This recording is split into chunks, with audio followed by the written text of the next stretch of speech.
There is a question that historians of the Second World War have never quite agreed on how to answer. It is not about strategy. It is not about logistics. It is not even fundamentally about the war itself.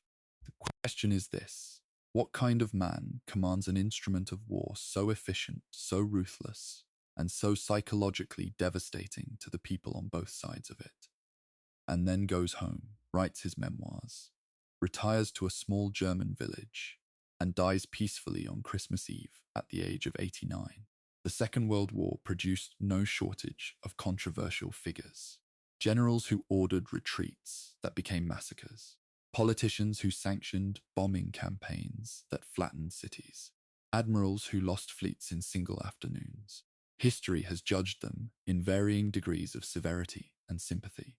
But Karl Dönitz occupies a position that is genuinely singular.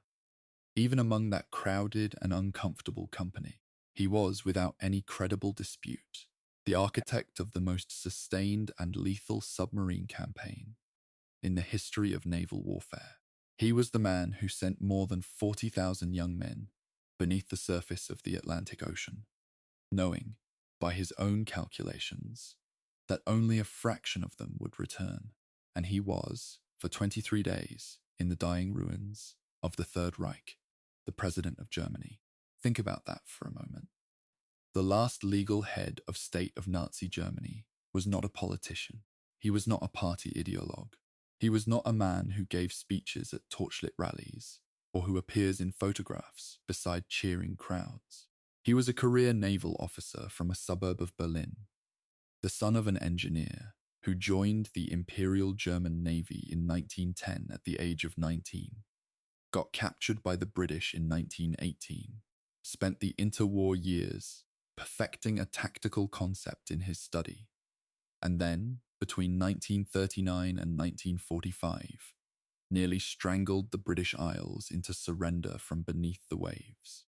This documentary does not shy away from the complexity of that story, and it is complex, genuinely so, in ways that even serious military histories have sometimes glossed over. Dönitz was convicted at Nuremberg. He served 10 years in Spandau prison. He was found guilty of war crimes and of waging wars of aggression. He was not found guilty of crimes against humanity, a distinction the court drew carefully, and one that historians have argued about ever since. He was, by his own repeated and public admission, a dedicated supporter of Adolf Hitler. He expressed that loyalty not as a coerced formality, but with apparent sincerity, long after it was personally convenient to do so. Yet his contribution to submarine warfare, stripped entirely of the regime it served, was a genuine conceptual breakthrough.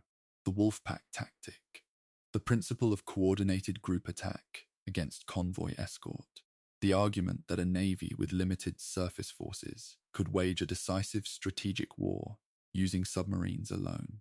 These ideas were not simple, they were not obvious, and they were not wrong. They were adopted, studied, and in many respects imitated by naval forces around the world for decades after the war ended. That is the uncomfortable truth at the heart of this story. So, before we begin, if you have found this video through an algorithm or a search bar, welcome. If you have been following this channel for any length of time, you already know what we do here. We go long, we go deep. We do not summarize, we investigate. This is a 3 to 4 hour documentary, structured across 15 chapters, covering the complete arc of Karl Doenitz's life. From his childhood in Grunau, near Berlin, through his capture in the First World War, through the building of the U-boat fleet, through the Battle of the Atlantic, through his strange and brief tenure as Germany's last wartime head of state, and through his trial, his imprisonment, and his extraordinarily long retirement. If you are settling in for the night, good. This is exactly the kind of content built for that. Calm narration. No dramatizations. No background music designed to manipulate your emotional state. Just research, organized carefully, presented honestly. If you are finding this chapter by chapter, we recommend watching in order. The early chapters on Dönitz's First World War service and his interwar thinking are not preamble. They are the foundation of everything that follows. You cannot understand what happened in 1942 in the North Atlantic without understanding what happened in 1917 in the Mediterranean. And you cannot understand Nuremberg without understanding 1945. Hit the subscribe button now if you want the full 15-chapter series. Leave a comment if there is a specific aspect of Dönitz's command you want us to address in more depth. The Italian submarine question, the Laconia incident, the Nuremberg defense. We read everything. And if you are watching this at 2 in the morning because you cannot sleep, you are exactly the audience we made this for. Let's begin. Chapter 1, The Boy from Grunau. Origins and Early Naval Life, 1891 to 1916. On the 16th of September, 1891, Karl Donitz was born in Grunau, a town on the southeastern outskirts of Berlin, to Emil Dönitz, an engineer, and his wife Anna Bayer. It is worth pausing on that birthplace for a moment, because the historiography of German naval officers from this era has an unfortunate tendency to flatten them into archetypes before the first page has been turned. The Prussian aristocrat, the decorated veteran, the zealot who always knew what he would become. Dönitz does not fit any of those templates, and the fact that he does not fit them is, in itself, historically significant. He was not from a military family in the traditional German sense. His father was a technical professional. His older brother Friedrich grew up in the same household and did not pursue military life. The decision to enlist, made when Dönitz was 18 years old in 1910, appears to have been a genuinely personal one, shaped by temperament and by the particular cultural moment of Wilhelmine Germany, rather than by inherited obligation. The Germany that Karl Dönitz entered as a naval cadet on the 4th of April, 1910, was a nation simultaneously confident and anxious. Kaiser Wilhelm II had been building the Imperial German Navy, the Kaiserliche Marine, for more than a decade, driven by a strategic theory associated with Admiral Alfred von Tirpitz. The idea that a German battle fleet, large enough to threaten the Royal Navy's dominance, would force Britain into diplomatic accommodation rather than confrontation. In practice, the policy produced the opposite result. It accelerated British naval construction, cemented the Anglo-French Entente, and created a naval arms race that consumed enormous resources while solving none of Germany's actual strategic problems. Dönitz, as an 18-year-old cadet, would have been immersed in this institutional culture, a navy proud of its modernity, confident in its technology, and deeply uncertain about its strategic purpose. That uncertainty would shadow German naval policy for the next 35 years. Dönitz was commissioned as an acting sub-lieutenant on the 27th of September, 1913. He was 22 years old. He had spent 3 years learning navigation, gunnery, seamanship, and the institutional culture of a service that still thought in terms of fleet engagements and decisive surface battles. The legacy of the age of iron-hulled dreadnoughts. When the First World War broke out in the summer of 1914, Dönitz was serving aboard the light cruiser SMS Breslau in the Mediterranean Sea. The Breslau and the battle cruiser SMS Goeben were two of the most geopolitically consequent ships in that theatre at that moment, for reasons that had nothing to do with their fighting power. In August 1914, both vessels were sold to the Ottoman Navy, renamed the Midilli and the Yavuz Sultan Selim respectively, and began operating out of Constantinople under Rear Admiral Wilhelm Souchon, engaging Russian forces in the Black Sea. This sail was a piece of naked diplomatic theatre. Germany could not officially enter the war on the Ottoman side, but German crews operating ships under Ottoman colours effectively did exactly that. For a junior officer like Dönitz, it was a formative lesson in the distance between political reality and institutional fiction. The Black Sea period of Dönitz's early career is often skipped over in popular accounts of his life, which tend to fast forward to his submarine service. That skipping is a historiographical error. Dönitz spent significant time operating in a closed, shallow, strategically complex naval theatre, quite different from the open Atlantic that would define his later career. He was promoted to sub-lieutenant on the 22nd of March, 1916. By this point, the war had already demonstrated, in brutal statistical terms, that the surface battle theory the Imperial Navy had been built around was not going to produce decisive results. The Battle of Jutland, fought in late May and early June of 1960, would confirm that assessment definitively. Germany's high seas fleet inflicted greater losses than it suffered, but remained bottled in its ports for the rest of the war, never again challenging British control of the North Sea. It was in this context, a surface navy that had reached a strategic dead end, that Dönitz requested his transfer to the submarine forces. The transfer became effective in October 1916. This was not, as is sometimes suggested, a particularly bold or visionary choice. By 1916, the U-boat arm was already producing results that were attracting the attention of younger German officers across all branches. Germany's submarines had been operating under increasingly unrestricted rules of engagement since early in the war, and the tonnage figures were impressive.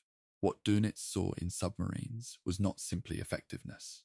He saw a form of naval warfare that could be conducted at scale, with relatively small vessels, against a strategic vulnerability, British dependence on maritime supply, that surface ships, hemmed in by the Royal Navy's blockade, could not reach. He attended the submariners' school at Flensburg-Merwick and passed out on the 3rd of January, 1917. He was 25 years old and had spent the first 2.5 years of a world war on the peripheral fringes of naval action. That was about to change. His first posting in submarines was as a watch officer on U-39, one of the more active boats of the period. He then served as commander of UC-25 from February 1918. These were not glamorous commands. The UC boats were mine layers, smaller and less prestigious than the long-range attack submarines, but they were operationally demanding, requiring precision navigation in contested waters, and the kind of quiet, methodical tactical thinking that would become Dönitz's defining professional characteristic. He was already developing the qualities that his later commanders would describe repeatedly: meticulous preparation, personal engagement with the technical details of his vessels, and a marked reluctance to delegate decisions that he believed he could make better himself. Whether that last quality was a strength or a weakness would be debated for the rest of his career, and long after it ended. On the 2nd of July 1918, Dönitz received command of UB-68, operating in the Mediterranean. He was 26 years old. He commanded a vessel roughly 55 meters in length, crewed by roughly 35 men, operating in a theater where the Allied anti-submarine effort was growing steadily more sophisticated. It was during this command, brief as it was, that the intellectual seed of the Wolfpack tactic was first planted, not from inspiration in a study, but from direct operational experience. Attacking a convoy near Malta, Dönitz managed to sink one vessel before the rest of the convoy outran his U-boat. The experience crystallized something that many submarine commanders had observed, but few had theorized about. A single attacking a convoy was fundamentally limited by the speed differential between hunter and quarry, and by the attentiveness of the escort. The solution, Dönitz began to think, was not a better boat. The solution was more boats, coordinated, attacking simultaneously from different angles. That idea, simple to state, enormously difficult to execute, would occupy the next 2 decades of his professional life. On the 4th of October 1918, UB-68 suffered technical failures and was forced to surface. Dönitz chose to scuttle her rather than allow the boat to be captured intact. He was taken prisoner by the British and incarcerated in the Red Myers camp near Sheffield, where he remained until his release in July 1919. The war ended while he was in that camp. The fleet he had joined, the Kaiserliche Marine, the pride of Wilhelmine ambition, had ceased to exist. Its surviving capital ships interned and subsequently scuttled at Scapa Flow. Germany was defeated, humiliated, and about to enter a decade of political and economic convulsion. And Karl Donitz, 27 years old, was a prisoner in England with his submarine on the bottom of the Mediterranean, thinking through an idea about pack tactics that the world was not yet ready to hear. Chapter 2: The Prisoner Who Planned. Captivity, Return, and the Weimar Navy, 1919 to 1933. There is a persistent and appealing myth about Karl Doenitz's captivity at Red Myers, that it was during those months as a British prisoner of war that he formulated in full and final form the Wolfpack doctrine that would later devastate Allied shipping.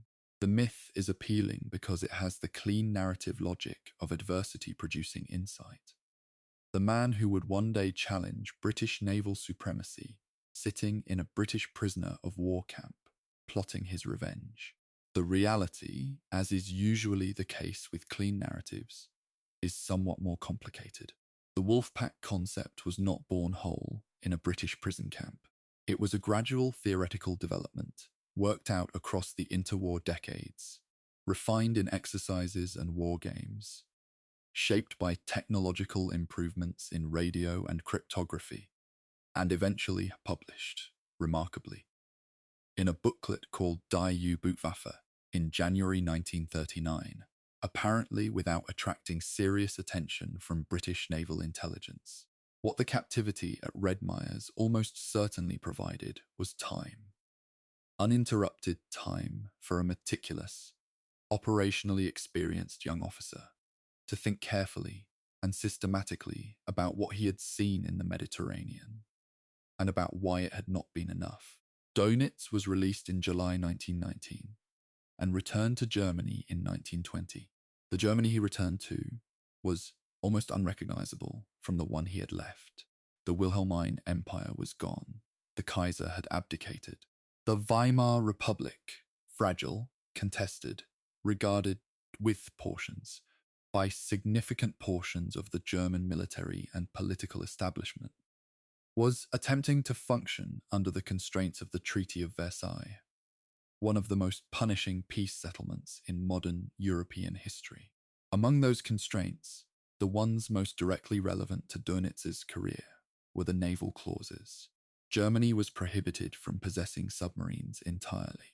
The surface navy was capped at a small number of vessels, well below the threshold of any serious strategic capability. The Imperial German Navy, with all its institutional pride and technical expertise, had been officially reduced to a coastal defense force.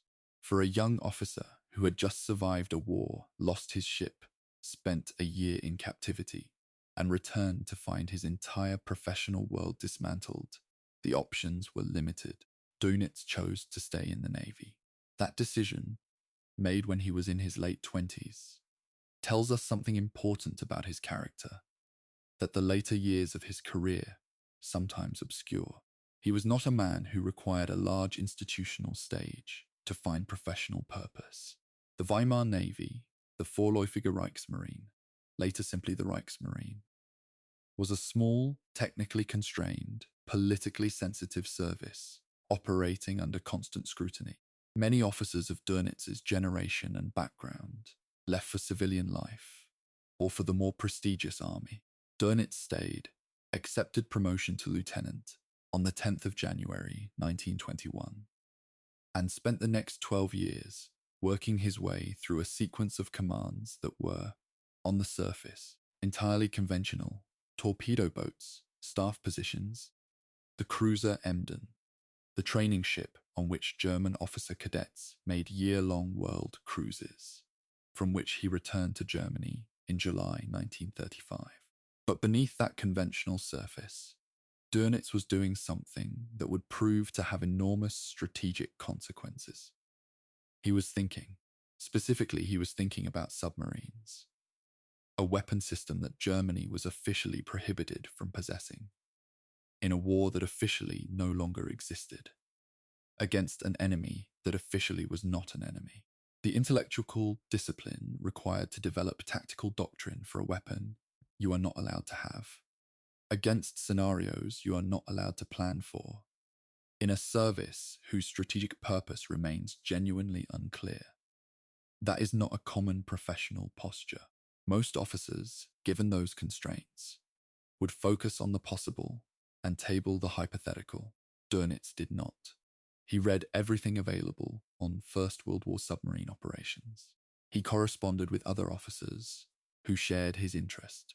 He worked through the mathematical and tactical implications of coordinated group attacks with a thoroughness that suggests genuine intellectual passion rather than mere professional diligence.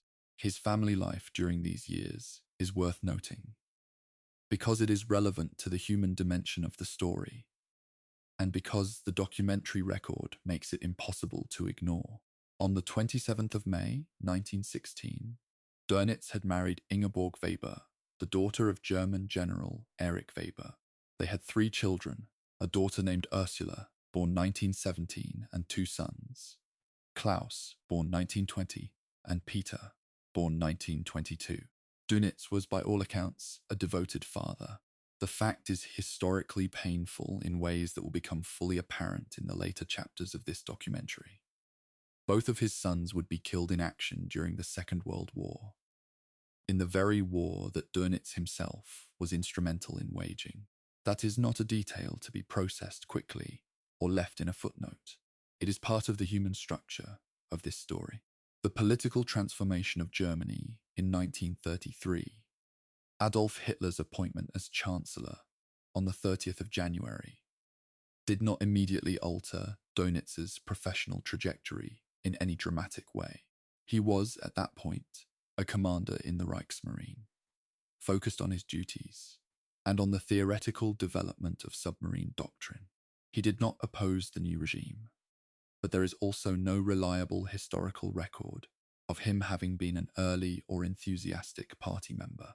His accommodation with National Socialism was, at least initially, the accommodation of a professional military officer in a service that was being offered something it very much wanted: resources, political support, and permission to rebuild.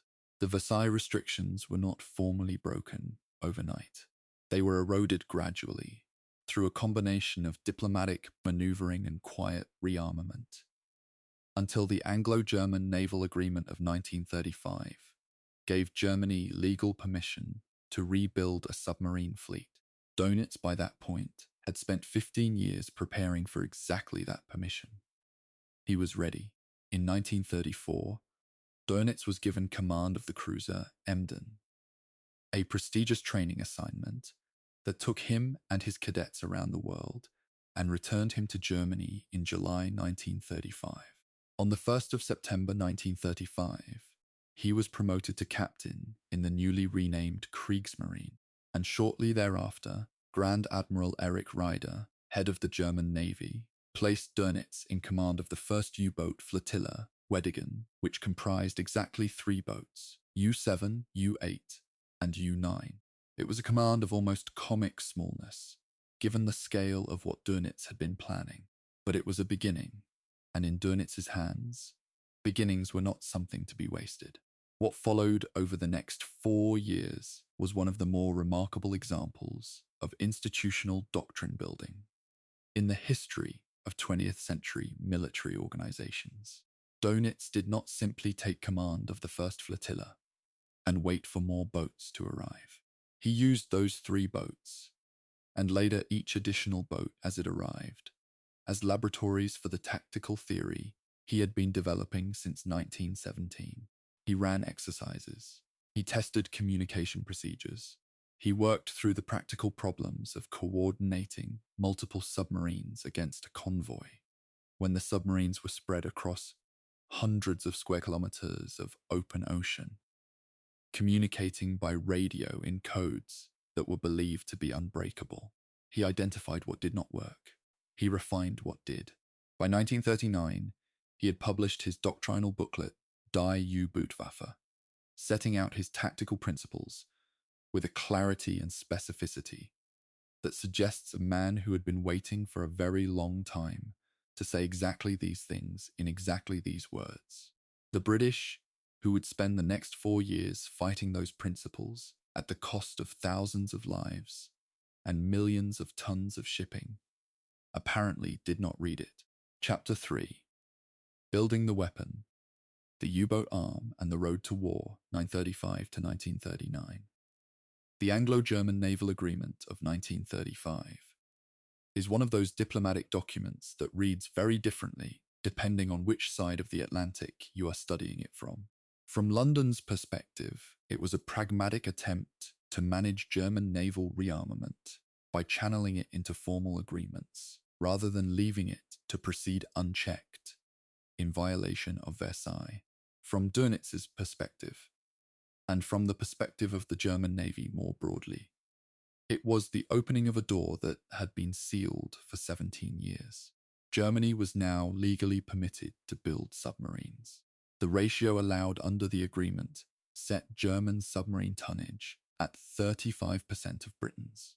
In practice, that ratio translated into a building program that, given the difference in the two navies' overall size and strategic priorities, gave Germany considerably more real combat capability in the submarine role than the raw percentage implied. Dönitz understood this. He also understood that 35% of something was not the same as what he actually needed, and he spent the next 4 years arguing, with limited success, for more. The fundamental problem Dönitz faced throughout the late 1930s was a problem of institutional priority. The German military's rearmament program under the Third Reich was oriented primarily around the army and the air force. From 1933 to 1936, the Navy received approximately 13% of total armament expenditure. This was not simply a budgetary slight. It reflected a genuine strategic calculation at the highest levels of German leadership.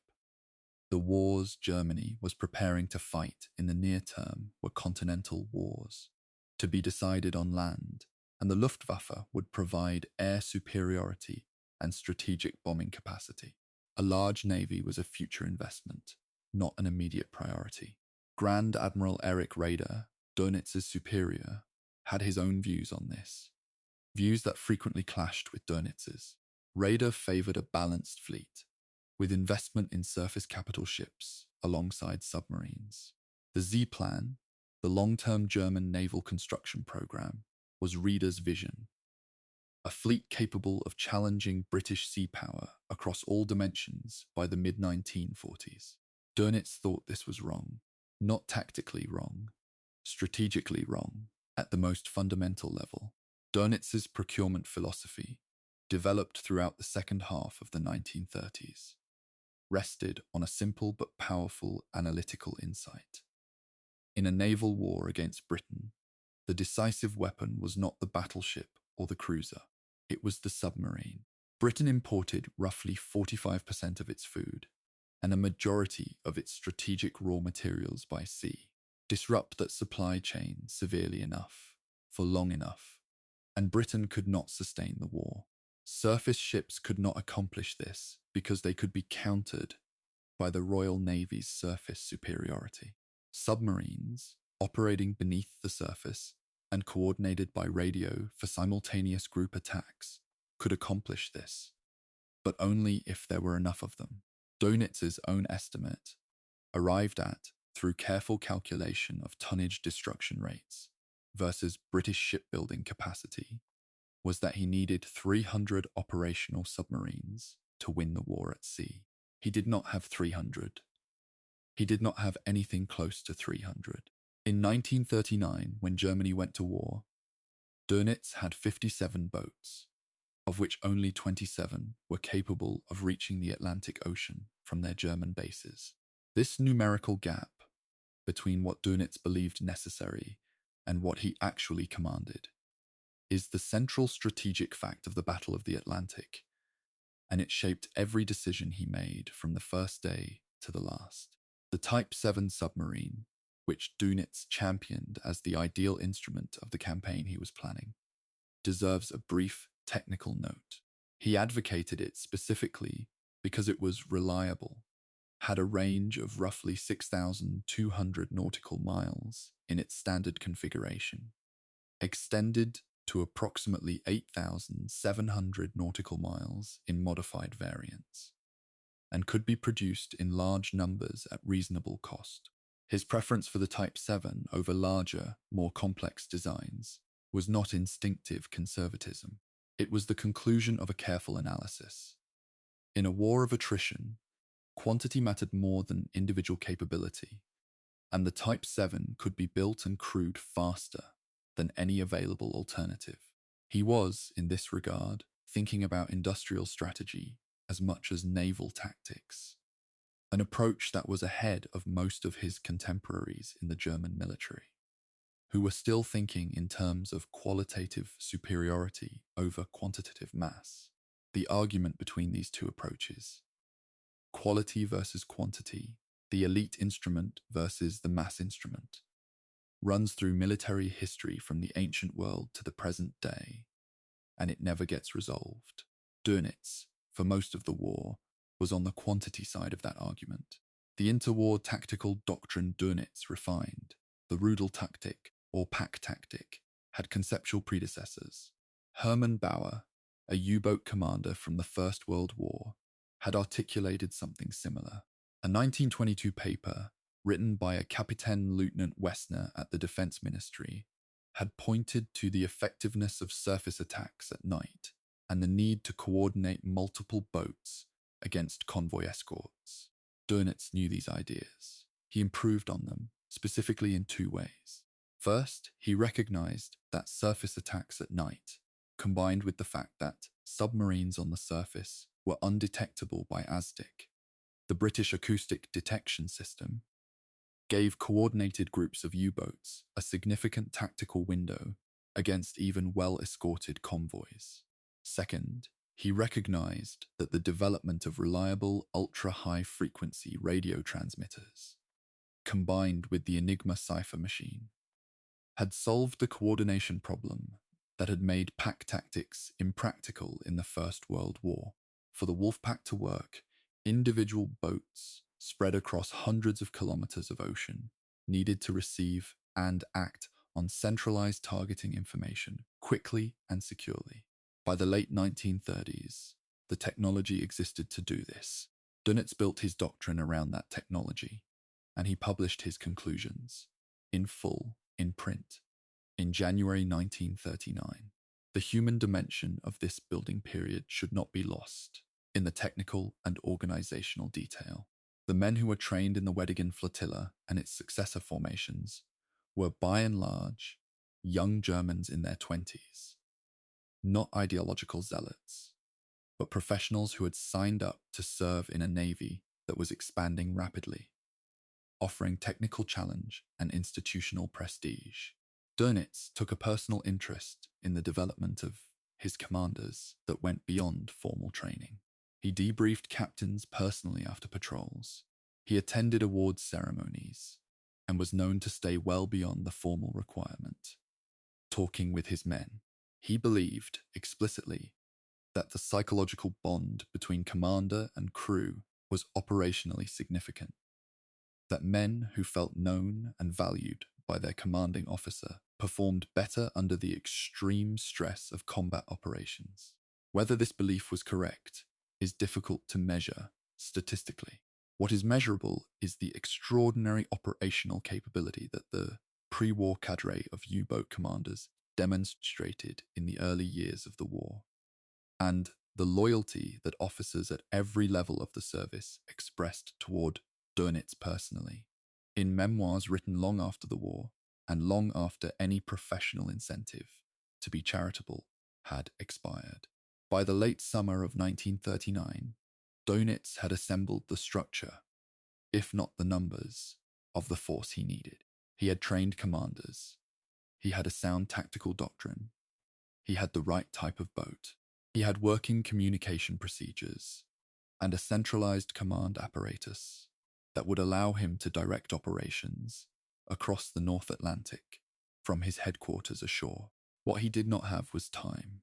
The war that Dönitz and Raeder and virtually every senior German naval officer had assumed would not begin until the mid-1940s began instead, on the 1st of September 1939, when Germany invaded Poland. 2 days later, Britain and France declared war. Dönitz had 57 boats. He had been told he needed 300.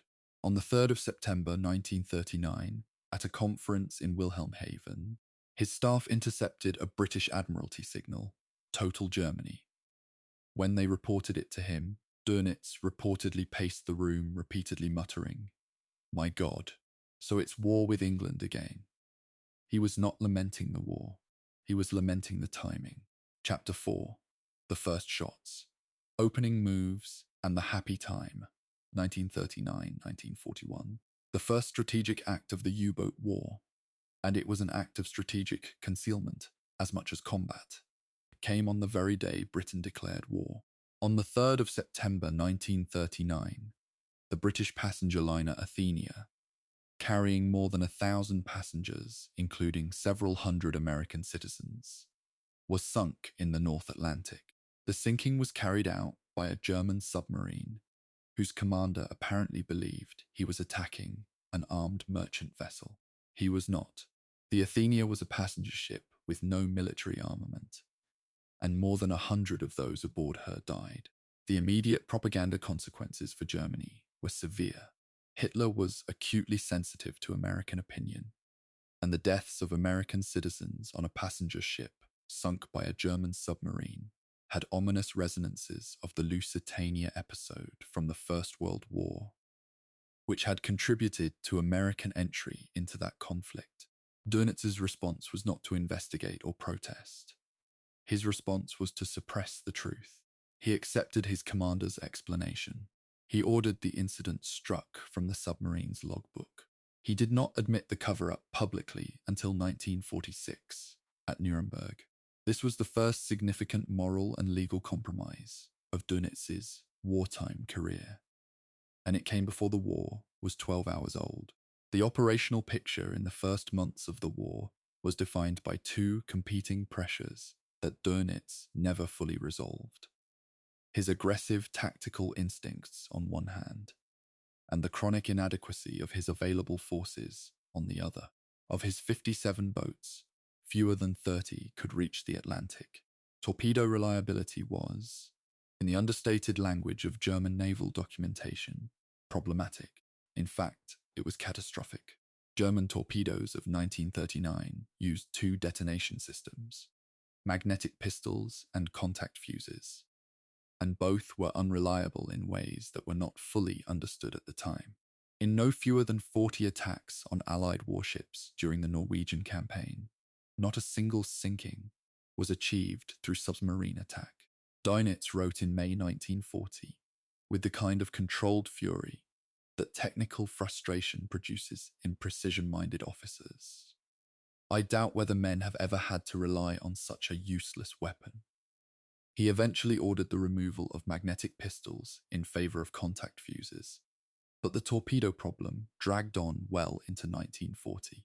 Statistical analysis suggests that faulty German torpedoes effectively saved between 50 and 60 Allied ships in the opening year of the war, representing roughly 300,000 gross registered tons of shipping that would otherwise have been lost. That is not a footnote. That is a strategic intervention by mechanical failure. Despite these problems, the first specific major operation Dönitz authorized in the autumn of 1939 became one of the defining propaganda coups of the early war period, and a demonstration of what was possible when planning, execution, and tactical boldness aligned.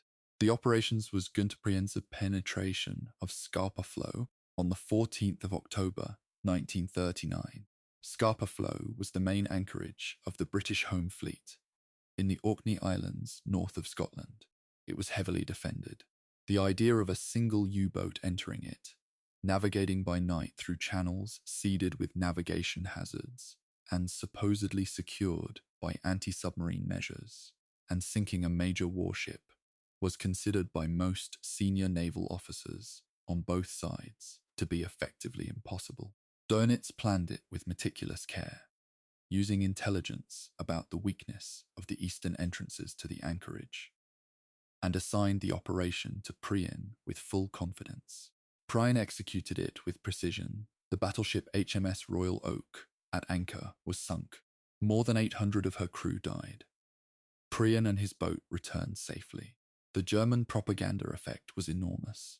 The British Admiralty was forced to confront the fact that no anchorage was safe from a determined, well-commanded submarine. The operational rhythm that Dönitz established in the first year of the war was intensive and, under the circumstances, impressively productive.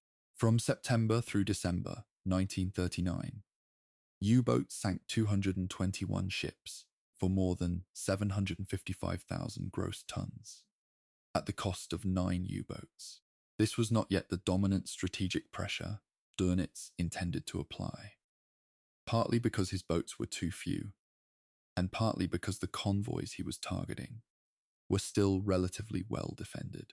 But there was a development in mid-1940 that fundamentally transformed the strategic geometry of the U-boat campaign: Germany's defeat of France. With the fall of France in June 1940, Germany acquired U-boat bases on the French Atlantic coast at Lorient, Brest, Saint-Nazaire, La Pallice, and Bordeaux. The strategic significance of this cannot be overstated. Before the fall of France, German submarines based in German ports had to traverse either the heavily patrolled English Channel or the long northern route around Scotland before reaching their operational areas in the North Atlantic. The French bases placed German submarines directly on the western approaches, adding roughly 1,000 extra nautical miles to the operational range available for every patrol. Type 7 boats that had previously been limited in how long they could operate in the Atlantic could now spend far more time in their target areas. The effect on tonnage sunk was immediate and dramatic. The period between June 1940 and the spring of 1941 has been described by historians of the U-boat campaign as the first happening used by U-boat crews themselves, which should be understood in its full and disturbing double meaning. It was a period when experienced German commanders, operating from French bases with extended range, encountered Atlantic convoys that were still adapting to the new threat. The U-boat force during this period was spearheaded by a small number of extraordinarily capable pre-war commanders: Otto Kretschmer, Joachim Schepke, and Günther Priyan being the most prominent, along with others including Engelbert Endras and Herbert Schulze. Kretschmer, in particular, had developed a tactical refinement of Dönitz's doctrine that involved operating inside the convoy's escort screen rather than attacking from outside it, a technique that was extraordinarily difficult to counter because it placed the U-boat among the merchant ships rather than at a predictable standoff distance. The shipping lanes they descended upon were, as the historical record is quite clear, poorly defended. Convoy after convoy was attacked. The losses to Allied shipping were severe, but the first happy time ended, and its ending is as important to understand as its existence. Within the space of several days in March 1941, 3 of the most famous U-boat commanders were neutralized in combat with escort-defended convoys. Priyan was killed, Schepke was killed, and Kretschmer was taken prisoner. All 3 fell to the convoy defense system that Dönitz had told his commanders would never be adequately organized. The Royal Navy was learning. Its escorts were improving in capability, in coordination, and in the use of intelligence. The number of U-boats available in the Atlantic remained chronically low. In January 1941, there were just 6 U-boats on station in the Atlantic, the lowest number recorded during the entire war. Dönitz insisted operations continue, while, in his own phrase, the smallest prospect of hits remained. That insistence, admirable from a purely operational perspective, deeply troubling from a human one, was characteristic. He did not adjust his operational demands downward to match available resources. He adjusted his expectations of his men upward instead. The intelligence war was also beginning, though neither side fully understood its significance at this stage.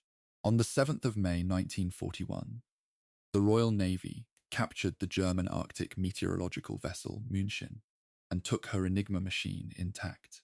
2 days later came the capture of U-110, one of the most consequential intelligence coups in naval history.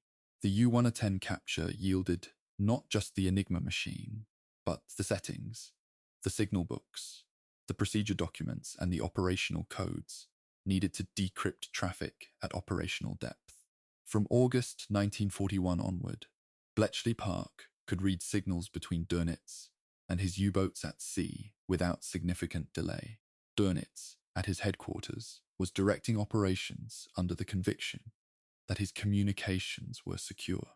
They were not.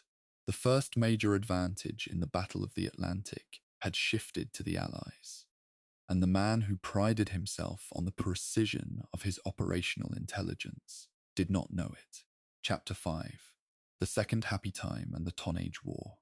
America enters, 1941-1942. On the 11th of December, 1941, 4 days after the Japanese attack on Pearl Harbor, Adolf Hitler declared war on the United States.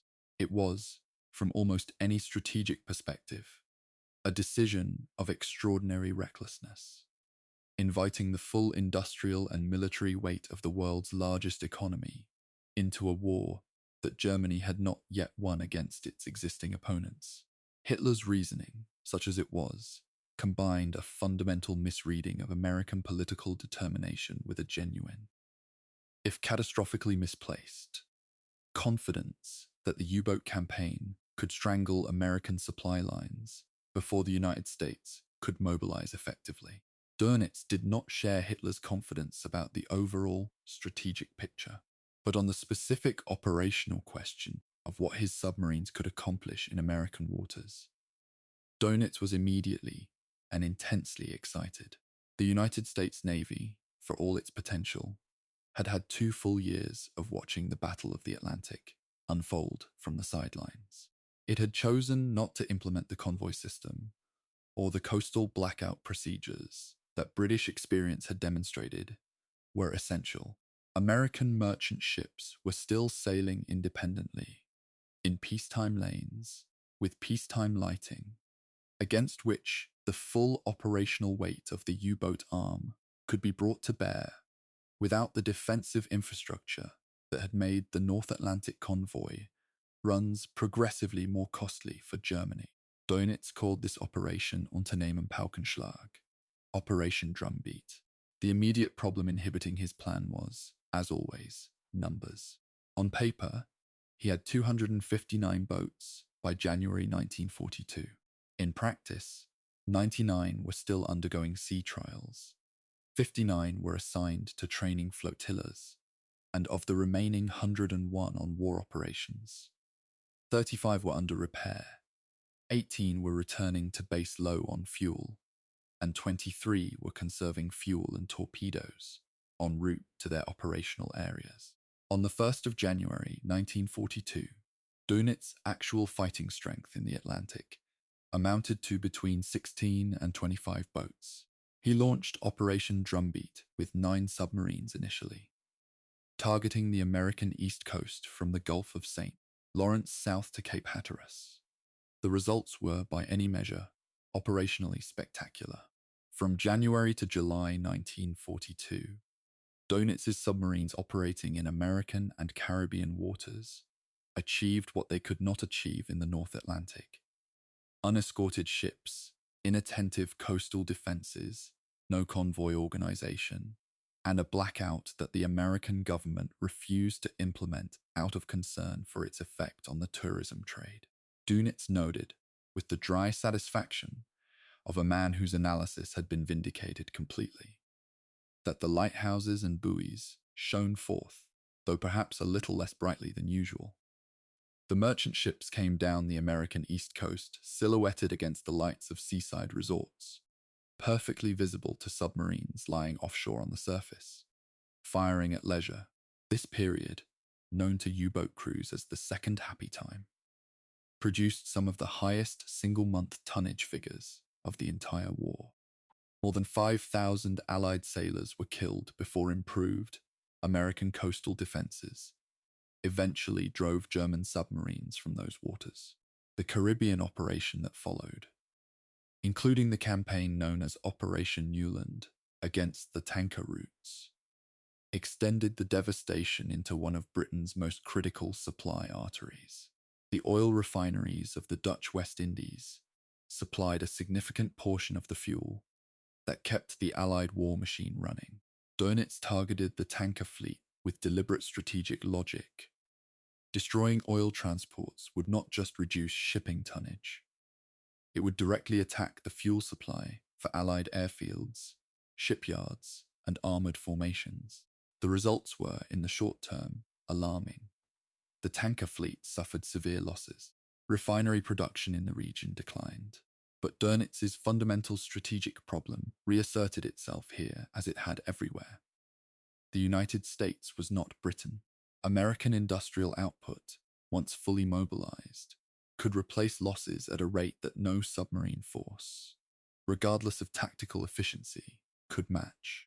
By his own intelligence services estimates, Dönitz needed to sink roughly 700,000 tons of shipping per month to win the tonnage war. The second happy time produced peaks of around 325,000 tons in individual months. It was impressive. It was not decisive.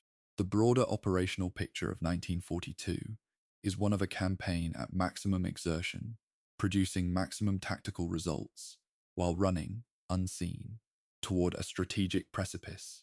By October 1942, Dönitz had 196 operational boats, from a total strength of 365, finally approaching the numerical threshold he had been arguing for since 1935. His B-Dienst, the German Naval Signals Intelligence Service, had cracked the Allied convoy cipher, giving Dönitz real-time information about convoy routes and positions that he used to vector his Wolfpacks with unprecedented precision. November 1942 was the high water mark of the tonnage war. 134 ships sunk for more than 800,000 tons, with 119 destroyed by submarines, and 83 of those in the Atlantic. It was the closest the U-boat campaign ever came to the strategic objective Dönitz had articulated in 1939. But November 1942 was also the month that crystallized, in retrospect, the strategic failure of the entire German effort. In that same month, Dönitz's submarines were unable to prevent Operation Torch, the Allied amphibious landings in North Africa, despite having 196 boats operating in the Atlantic. Allied morale transformed almost simultaneously with the victories at El Alamein, at Stalingrad, and in North Africa. The U-boat war was, at that precise moment, the only major military campaign that Germany was winning. And it was winning it, as Dönitz knew better than anyone, with a fleet still numerically well below what he had calculated was necessary for decisive results. He continued to argue for more boats, more resources, more priority. His arguments went into the same bureaucratic machinery that had consumed all his arguments since 1935, managed by the same institutional players. Goering blocking air cooperation, Speer managing steel allocation, who had been blocking him for years. The fleet was growing, but it would not grow fast enough. The intelligence situation, beneath the surface of all these operational calculations, was moving in the Allies' favour in ways that Dönitz could not see. On the 1st of February 1942, the Germans had introduced the M4 cipher machine, a four-rotor Enigma variant used only within the submarine fleet, which had temporarily blinded Bletchley Park. The ultra blackout lasted until December 1942, when the M4 cipher was cracked. During those months of Allied cryptographic blindness, Doenitz's Wolfpacks had achieved some of their most devastating results. When the blackout ended and Bletchley Park resumed reading U-boat traffic, the Allies gained not just tactical intelligence about convoy interceptions. They gained the ability to reroute convoys around Wolfpack patrol lines before contact was made. Doenitz's meticulous operational system, with its constant radio traffic between headquarters and boats at sea, had created a vulnerability he had never adequately accounted for. Every signal that kept him informed also told the Allies exactly where his boats were. The over-centralized command structure that allowed him to control his fleet with precision was simultaneously the mechanism by which the Allied intelligence services were dismantling it. This is one of the more profound ironies in the operational history of the Second World War, and it is one that Dönitz spent significant effort after the war refusing to fully accept. Chapter 6: Black May. The Turning of the Tide, 1943. May 1943 is the month that historians of the Battle of the Atlantic have labelled, almost without exception, as the point at which the strategic equation definitively reversed. The German term used in subsequent U-boat literature, Schwarze Mai, Black May, captures the emotional weight of what happened with a directness that clinical historical analysis sometimes obscures. In that single month, 43 U-boats were sunk. 43 boats, with their crews of between 35 and 50 men each, gone in 31 days. To put that number in the context that Dönitz himself had established, he had gone to war with 57 boats. He lost nearly that many in a single month in 1943. The U-boat arm had grown substantially from those 57, but the losses of Black May represented a rate of attrition that the fleet could sustain neither in crew terms, because trained submarine crews could not be replaced as quickly as they could be killed, nor in the psychological terms that Dönitz had always understood to be operationally significant. The causes of Black May were not singular. They were the convergence of several Allied improvements that had been developing independently across multiple domains, and that reached operational effectiveness simultaneously. The first was air power. The closing of the air gap, the stretch of the central North Atlantic that land-based aircraft could not reach from either side of the ocean, had been the U-boat's most reliable sanctuary throughout the early war.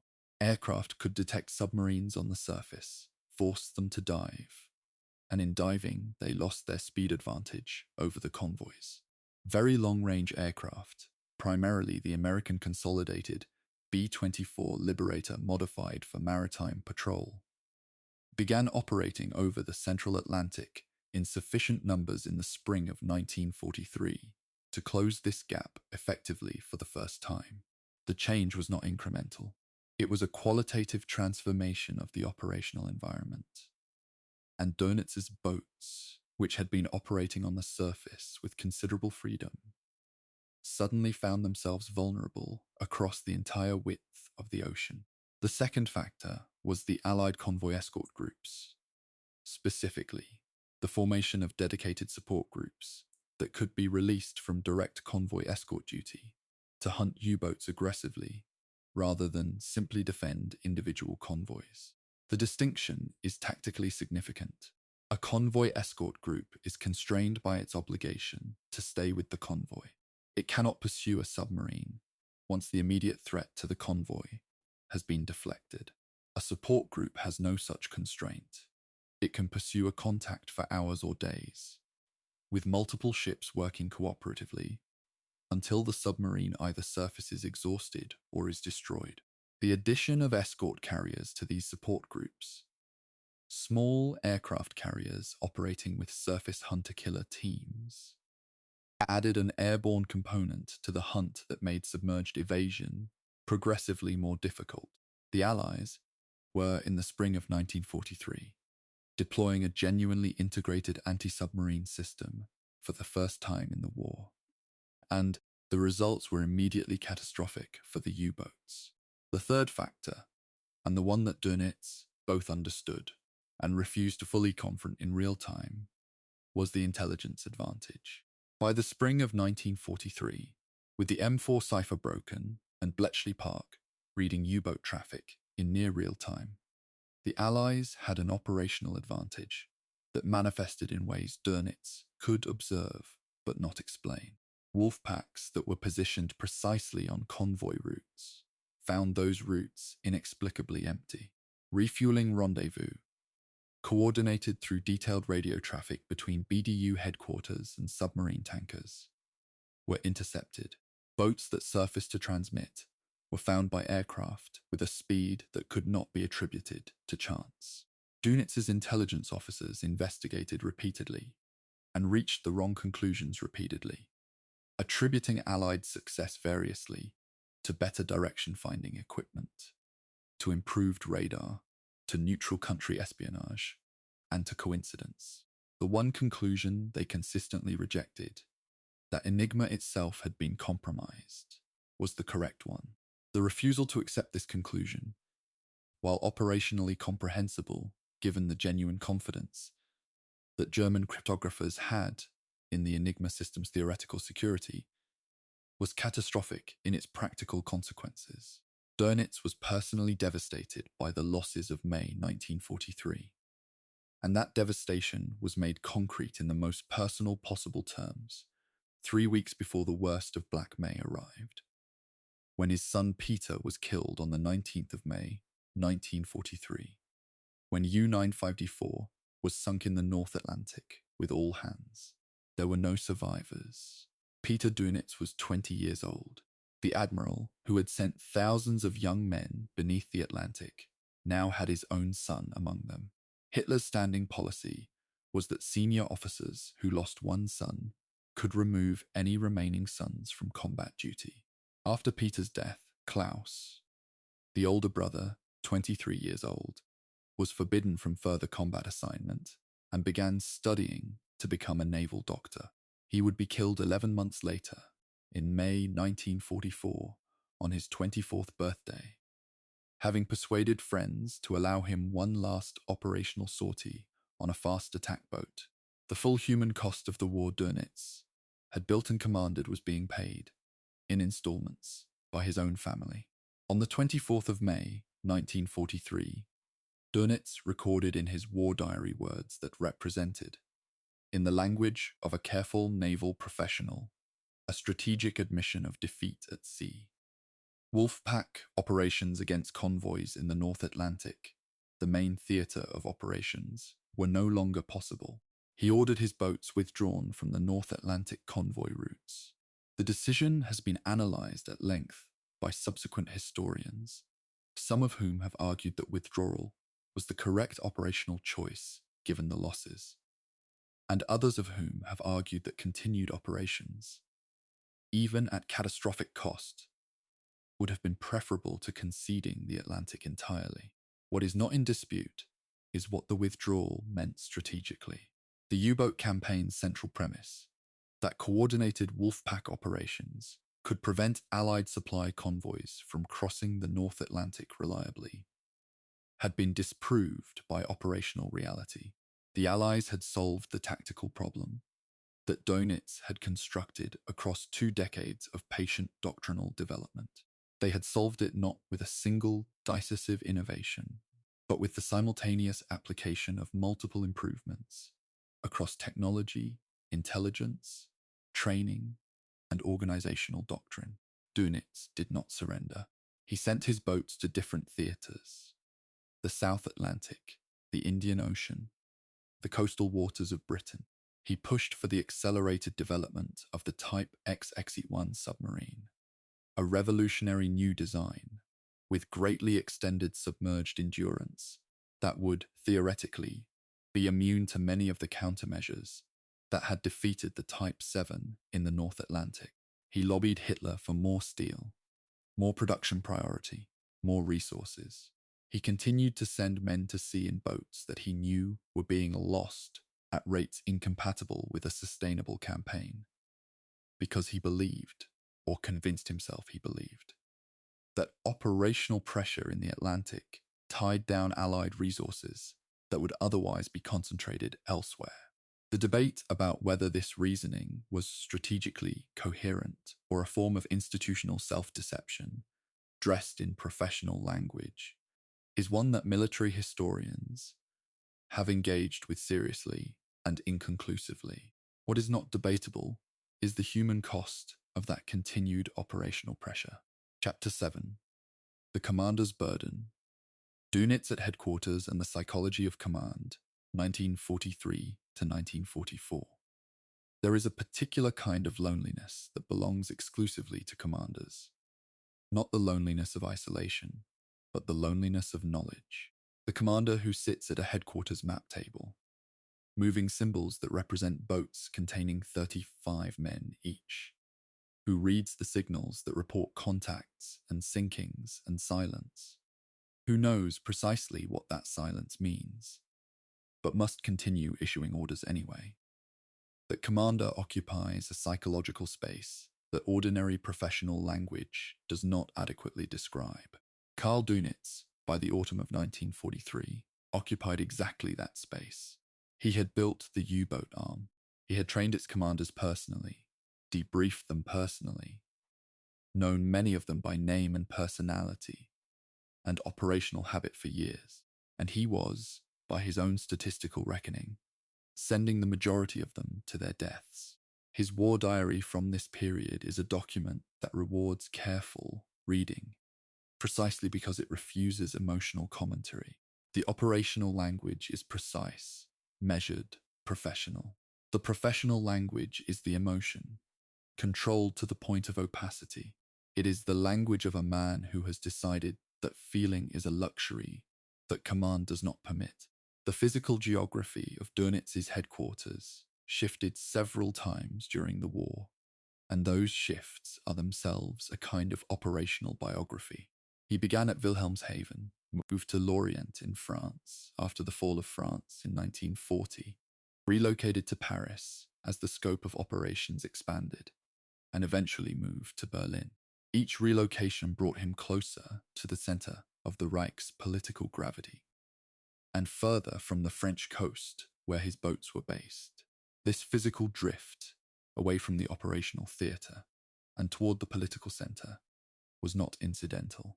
It reflected a gradual absorption of Dönitz into the broader machinery of the Third Reich that would eventually place him at its apex.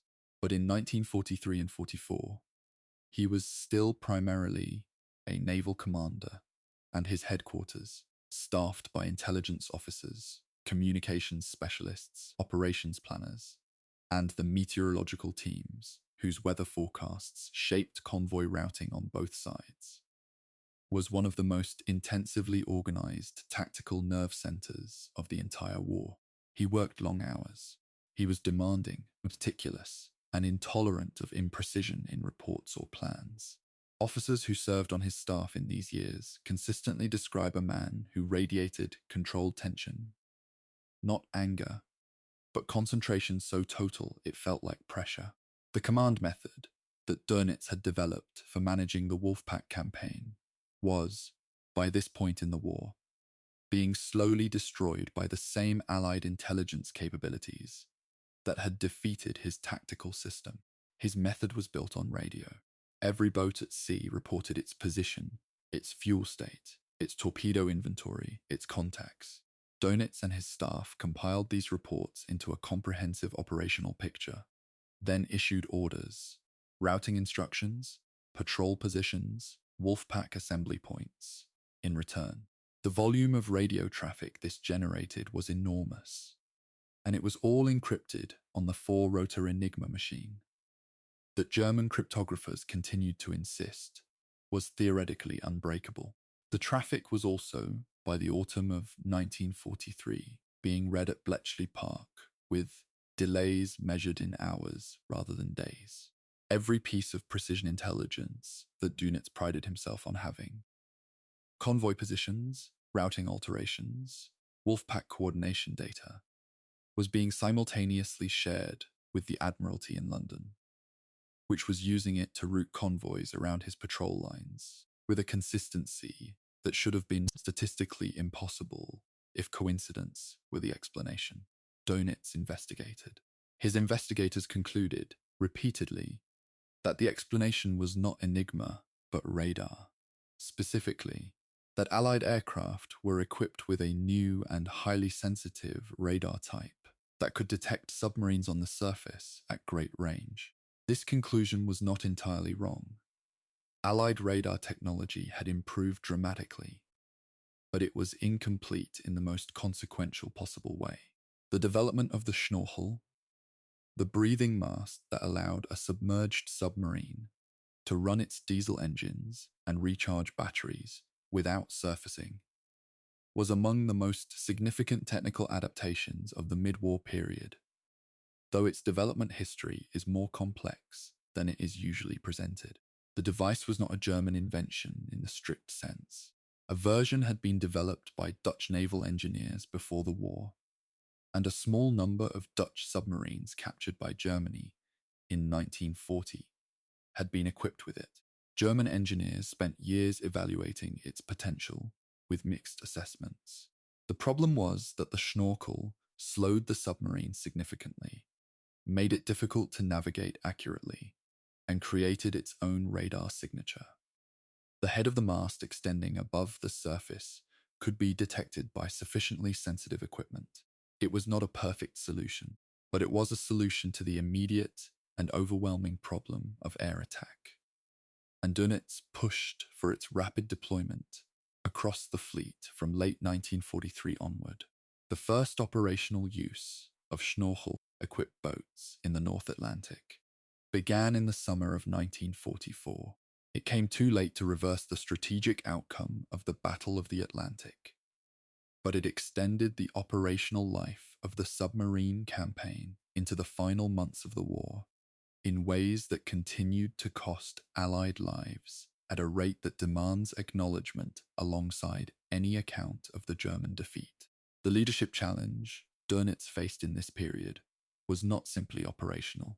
It was motivational in a sense that goes beyond the meaning that word carries in peacetime professional management. He was asking his crews, young men mostly in their early 20s, some of them on their first or second patrols, to go to sea in vessels that stood a roughly 70% chance of not returning, in an operating environment that had been thoroughly analyzed and countered by the enemy, in waters patrolled by aircraft carrying depth charges and air-launched acoustic torpedoes, against convoys escorted by groups of destroyers and frigates equipped with radar and sonar and growing operational expertise. The rational case for each individual patrol had become very difficult to make by 1943. Dönitz made it anyway, using a combination of formal argument, personal example, and the authority he had accumulated over years of personal engagement with his commanders. He told them explicitly and repeatedly that every Allied resource devoted to anti-submarine warfare was a resource not available for the invasion of occupied Europe, that the U-boat campaign, even in defeat, was performing a strategic function. This argument was not entirely without merit. It was also, from the perspective of the crews receiving it, not an argument they were in any position to evaluate critically. They went because he told them to go, because their commanders told them to go, and because the institutional culture of the U-boat arm had built, across years of Dönitz's deliberate effort, an ethos in which refusal was not merely insubordination, but personal betrayal. The broader context of 1943 and 44 needs to be held in view alongside the naval campaign, because Dönitz was not operating in isolation from the wider war. The German defeat at Kursk in July 1943, the largest tank battle in history, fought across a front of roughly 250 kilometers in central Russia, marked the effective end of German strategic offensive capability on the Eastern Front. Allied forces landed in Sicily in July 1943 and in mainland Italy in September. The strategic bombing campaign against German industrial and civilian targets was intensifying, with American daylight precision bombing and British nighttime area bombing operating simultaneously, producing cumulative damage to the German war economy that Speer's armaments ministry was struggling to conceal from the political leadership. Germany, by the end of 1943, was losing the war on every major front simultaneously. The U-boat campaign, the one campaign where Germany had come closest to strategic effect, had been defeated in a single brutal month and could not be restored.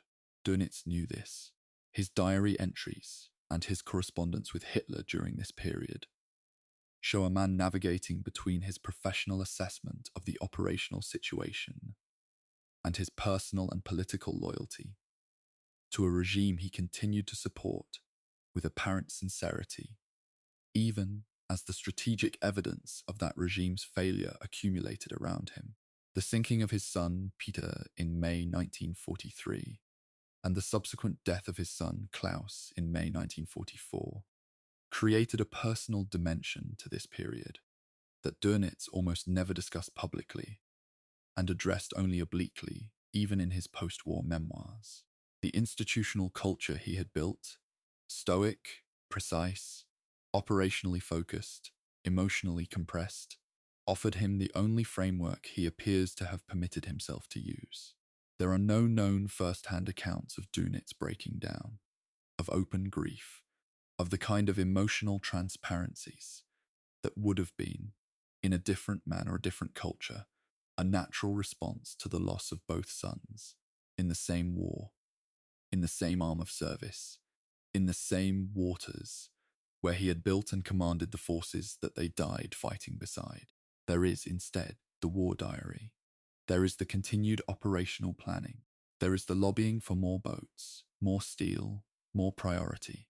There is the figure of a man who had organized his entire professional identity around the management of catastrophic risk, being asked by personal experience to encounter that catastrophic risk at its most intimate, and who appears, by every available measure, to have chosen to keep working.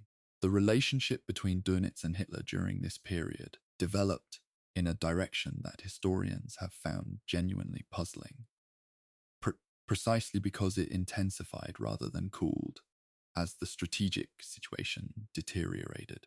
Hitler was widely known within the German leadership to have a low personal opinion of his admirals, a residue of the First World War experience, when the High Seas Fleet had been built at enormous cost and then spent most of its existence in port.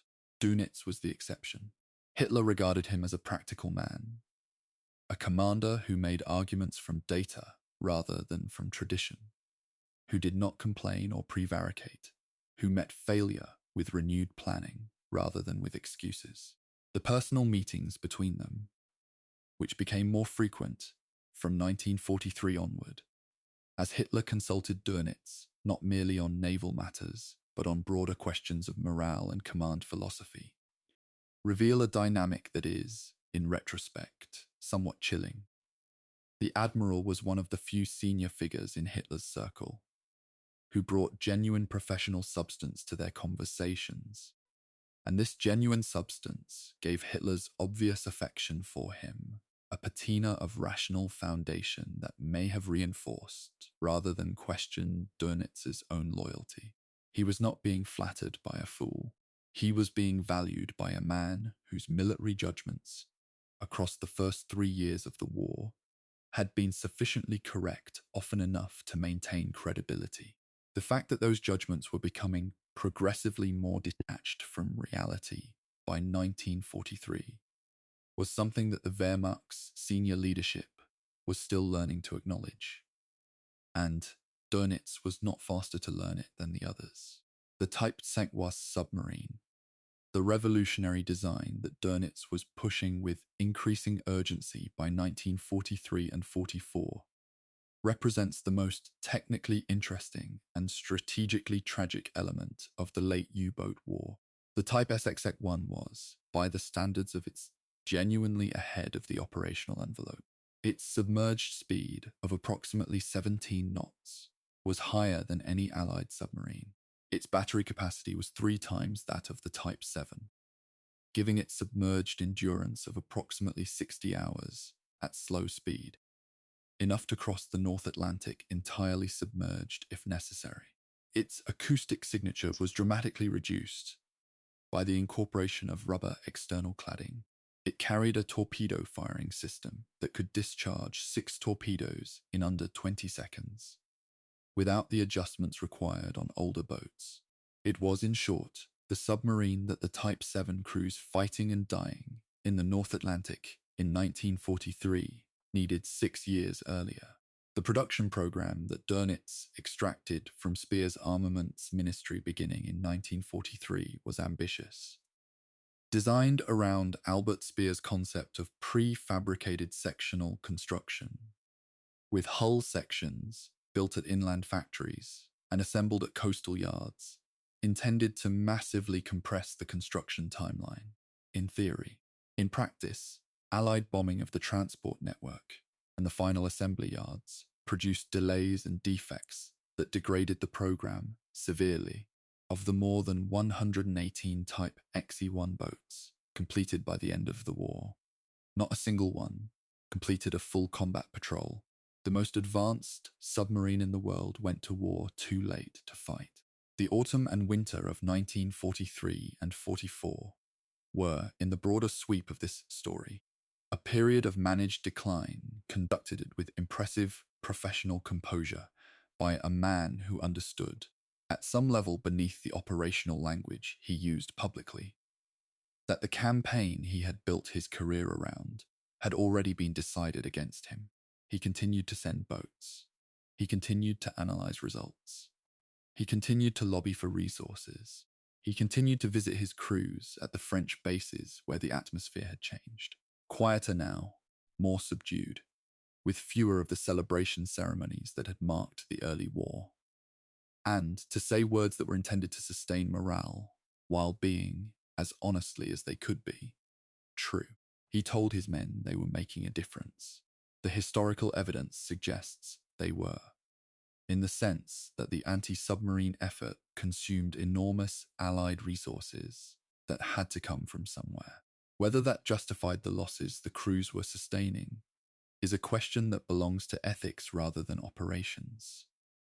And Dönitz, characteristically, appears to have filed it in a professional drawer labelled "Not applicable to current planning cycle," and continued to work. Chapter 8, Grand Admiral. Dönitz replaces Raider and the final naval strategy. January 1943-1944. On the 30th of January, 1943, the 10th anniversary of Hitler's rise to power, Karl Donitz was promoted to Grand Admiral and appointed Commander-in-Chief of the German Navy, replacing Erich Raeder.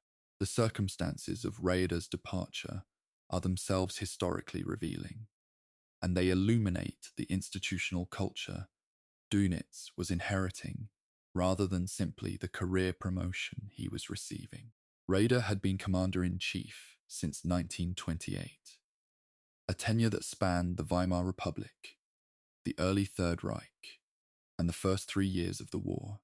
He was a traditional naval officer of the old school, methodical, formal, protective of naval institutional prerogatives, and genuinely convinced that the surface navy's honor and prestige were strategic assets worth defending. His relationship with Hitler had been deteriorating for years, driven by a series of disappointments. The failure to prevent the British evacuation at Dunkirk, the inability to mount a serious challenge to British naval supremacy in the Channel, and most immediately, the humiliation of a surface naval engagement in December 1942, when German heavy ships, including the pocket battleship Lützow and the heavy cruiser Hipper, failed to destroy a British convoy escort in the Barents Sea. Hitler's reaction was volcanic. He threatened to scrap the entire surface fleet, melt down its ships for the steel, and redistribute the crews to the U-boats and the army. Raeder offered his resignation. Hitler accepted it. Dönitz's appointment in Raeder's place was not a straightforward choice. Hitler initially considered several other candidates. What appears to have given Dönitz the advantage was precisely the contrast he represented with Raeder in institutional style and immediate operational record. Raeder was the surface navy. The surface navy had just failed, publicly and embarrassingly, against a convoy in the Arctic. The U-boat arm, by contrast, was the one service still producing results that Hitler could present as strategic progress. Dönitz was its face, its architect, its most articulate public advocate. He was 51 years old. He had never commanded a surface action, never commanded anything larger than a submarine. In fact, until his appointment as flag officer, submarines, in 1935. He was being asked to take command of an entire navy. Surface ships, submarines, coastal forces, naval aviation. At a moment when that navy's most important campaign was approaching its strategic breaking point, and when its most prestigious surface units were being threatened with official abolition by the head of state they served. It was not an enviable inheritance. Dönitz's response to the surface fleet question illustrates something important about his command style. He did not simply capitulate to Hitler's demand that the surface ships be scrapped. He negotiated, carefully, using data, framing the argument in terms that Hitler could accept, for their retention, on the grounds that even inactive surface ships tied down Allied forces that would otherwise be deployed elsewhere. This was the same argument he would use for the U-boat campaign as its returns diminished. The presence of the threat, regardless of its current operational effectiveness, has strategic value. It was an argument that had genuine merit. It was also an argument that could justify almost any military resource, regardless of its actual usefulness. And Dönitz deployed it with a consistency that, in retrospect, looks less like strategic insight and more like professional self-preservation dressed in strategic language. The surface fleet was retained, though its operations were progressively curtailed. The Tirpitz, the largest battleship ever built by Germany and one of the most powerful warships in the world, spent most of its operational life anchored in Norwegian fjords. Its very existence compelling the Royal Navy to maintain a significant capital ship force to watch it. It was sunk by Royal Air Force Lancaster bombers, dropping massive deep penetration bombs on the 12th of November, 1944, in Tromsø Fjord. Its record of operational sorties would fit on a short page. Its strategic value as a fleet in being is genuinely debatable. As Grand Admiral, Dönitz now attended Hitler's military conferences regularly. The conference records, the Lagerbesprechungen that were sometimes stenographically transcribed, show Dönitz presenting naval matters with his characteristic directness. Here is what we have. Here is what we can do with it. Here is what we need. He did not flatter Hitler. With optimistic projections, he did not believe. He also did not challenge the fundamental strategic decisions that were producing the deteriorating situation he was reporting on. The distinction matters. Dönitz was not a yes man in the operational sense. His presentations were honest, his data reliable, his recommendations professional. He was, however, absolutely reliable in the political sense. He did not question the war aims, did not challenge the regime's authority, and expressed his personal loyalty to Hitler on numerous occasions in terms that went well beyond the formal requirements of his position. In a speech to naval officer cadets in late 1943, he described National Socialism as the guiding force of the German nation and Hitler's decisions as the expression of the German people's will, in terms that were unambiguous. These were not private sentiments expressed under coercion. They were public statements made voluntarily, recorded, and distributed. That Dönitz would spend the rest of his life attempting to contextualize as the required professional formalities of a wartime officer rather than the genuine expressions of belief that the text suggests they were. The practical demands of the Grand Admiral's position went considerably beyond the submarine campaign that had been Dönitz's professional world for the previous 8 years. He was responsible for naval operations in the Arctic, the convoys to the Soviet Union, through which Britain and the United States supplied Stalin with equipment and materials that were crucial to the Russian war effort, where German surface ships and submarines were conducting a campaign whose strategic purpose was clear, but whose practical execution was increasingly constrained by Hitler's personal caution about risking his capital ships. He was responsible for naval operations in the Baltic Sea, where the progressive German retreat on the Eastern Front was creating the conditions for one of the most significant naval evacuations in history. He was responsible for the defense of the Norwegian coastline, where Allied special operations and strategic bombing were targeting the U-boat construction and repair infrastructure that sustained his submarine arm. And he was responsible, in an increasingly direct sense, for the morale and cohesion of a naval force that was aware, at every level, from flag officer to deck rating, that the strategic situation was deteriorating and showed no credible prospect of improvement. The specific problem of the Allied invasion, which all serious German military planners recognized as inevitable from at least early 1944 onward, following the Allied success in Italy and the continuing Soviet advance in the East, placed Dönitz in an impossible tactical position. He knew the invasion would come somewhere, on the Channel or Atlantic coasts of France. He knew the U-boat force could, in theory, be positioned to attack the invasion fleet and its supporting supply convoys. He knew equally that the Allied air cover over the Channel and the Bay of Biscay had, by early 1944, become so comprehensive and so effective that any surface or submarine operation in those waters would be conducted under conditions of almost continuous air threat.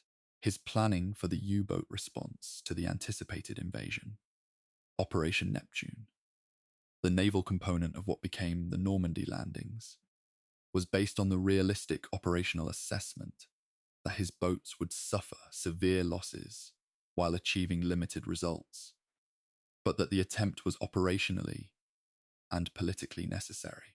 When the invasion came on the 6th of June, 1944, Dönitz dispatched available submarines, primarily those equipped with schnorkel, toward the invasion area.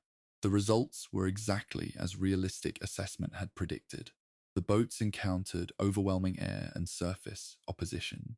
Several were lost, and the invasion fleet's supply lines were not disrupted. The Normandy lodgment was secured. The 6 months between the Normandy landings of June 1944 and the final collapse of the German western position in the winter of that year saw Dönitz managing, simultaneously, two processes that were in fundamental tension: the continued prosecution of the submarine campaign, now increasingly a campaign of psychological and political significance rather than genuine strategic effect, and the beginning of the vast naval evacuation operations in the Baltic that would eventually become the largest maritime evacuation in history. The evacuation operations, conducted primarily by surface vessels, including warships, merchant ships, ferries, and virtually anything that floated, moved hundreds of thousands of German civilians and military personnel from the eastern Baltic coastal areas threatened by the Soviet advance. These operations were conducted under constant Soviet air attack and submarine threat. They involved risks, and they achieved results that were, on the specific metric of lives moved from one place to another, genuinely impressive. The contrast between the strategic failure of the submarine campaign in the Atlantic and the operational success of the evacuation in the Baltic is one of the more striking paradoxes of Dönitz's command tenure, and it is one that his post-war memoirs leaned on heavily, perhaps more heavily than the historical record fully supports. His public profile changed significantly after his promotion to Grand Admiral. He was no longer simply the head of a service branch. He was, in the eyes of the regime's propaganda apparatus, a symbol of German military virtue in adversity. The admiral who had challenged the greatest naval power in the world with a fraction of the resources he needed, who had come closer to strangling Britain than any previous belligerent had managed, who had then, characteristically, not capitulated but adapted and continued. The propaganda treatment of Dönitz emphasized precisely the qualities that made him professionally admirable: technical competence, personal courage, stoic acceptance of loss, dedication to his men. It did not engage with the moral dimensions of what his campaign had cost on both sides. German propagandists did not dwell on those dimensions, which is not surprising. What is perhaps more significant is that Dönitz himself, in his private correspondence and diary during this period, also did not engage with them substantially. The losses his campaign inflicted were registered in the same operational language as the losses his campaign sustained: ships sunk, tonnage destroyed, percentage of required monthly minimum achieved, the civilian sailors on merchant ships, the naval ratings on escort vessels, the civilian passengers on vessels sunk without warning. They appear in Dönitz's professional record as statistical entries in the tonnage war. That is not unusual among senior commanders of that conflict. It is, nonetheless, a choice. The choice to organize one's professional moral universe around metrics that are real but incomplete. And it is a choice that would be examined in detail at Nuremberg. The final full year of the war, from the summer of 1944 through the spring of 1945, saw Dönitz's role shift, almost imperceptibly at first, and then with startling speed, from naval commander to political figure. As the Wehrmacht's position in France collapsed following the successful Allied breakout from Normandy, as the Soviet armies drove steadily westward through Poland toward Germany's eastern borders, and as the Allied bombing campaign reached a level of sustained intensity that was visibly dismantling German industrial output, the question of political succession in the Third Reich, a question that had been aggressively suppressed during the years of German victory, began to surface in the minds of those who had reason to think about it. Hitler was aware that his physical and political position was deteriorating. The inner circle of the regime was beginning, cautiously, and in some cases self-servingly, to prepare for possibilities that loyalty formally prohibited them from contemplating. In this context, Dönitz's consistent public loyalty, combined with his lack of involvement in political intrigue and his still functional command of a naval organization that had not, unlike the army, provided the personnel for an assassination attempt on Hitler, gave him a peculiar institutional solidity. He was not plotting. He was not maneuvering. He was, as far as the historical record shows, simply continuing to do his job. And that, in the court of the Third Reich in its final year, was something quite remarkable. Chapter 9. The Baltic Evacuation. Dönitz and the largest maritime rescue in history, 1944 to 1945. The story of the Baltic evacuation of 1945 is one of the least told major operational narratives of the Second World War. In the English language historiographical tradition, at least. And understanding it requires holding two completely different scales of experience in mind simultaneously. At the operational scale, it was a naval improvisation of extraordinary complexity. Thousands of vessels of every size, from major warships to river barges to fishing boats, conducting a continuous evacuation of civilians and military personnel from the eastern Baltic coastal areas across a period of roughly 4 months, under constant threat from Soviet air attack, submarine operations, and naval surface forces. At the human scale, it was millions of people, mostly German civilians, mostly women, children, and the elderly, attempting to flee what they knew or suspected was coming. The operational and human scales rarely appear in the same account. Military historians focus on the logistics. Social historians focus on the refugee experience. Dönitz appears, in most accounts, somewhere in the middle, as the naval commander who organized the shipping, who issued the orders, who kept the lifeline open. But the full significance of what happened in the Baltic in those final months of the war has not received anything approaching the attention it deserves. The strategic background was the Soviet Army's winter offensive of January 1945, which shattered the German defensive line along the Vistula River in Poland and drove westward with a speed and force that exceeded even pessimistic German planning estimates. Army Group Center was effectively destroyed. East Prussia, the ancient Prussian heartland, home to German settlements stretching back centuries, was cut off from the rest of the Reich by the Soviet advance. Königsberg, the capital of East Prussia, was surrounded by the end of January. The civilian population of East Prussia and the broader eastern Baltic region, roughly 2.5 million people, faced the prospect of Soviet capture. The German Navy under Dönitz had been planning for the evacuation of eastern Baltic populations since late 1944 under Operation Hannibal. The planning was conducted quietly, without the political fanfare that accompanied most major German military operations at this stage of the war. Partly because the Nazi ideology, which insisted until the last possible moment that German forces would hold, and that civilian evacuation would signal defeatism, was incompatible with acknowledging the need for mass evacuation.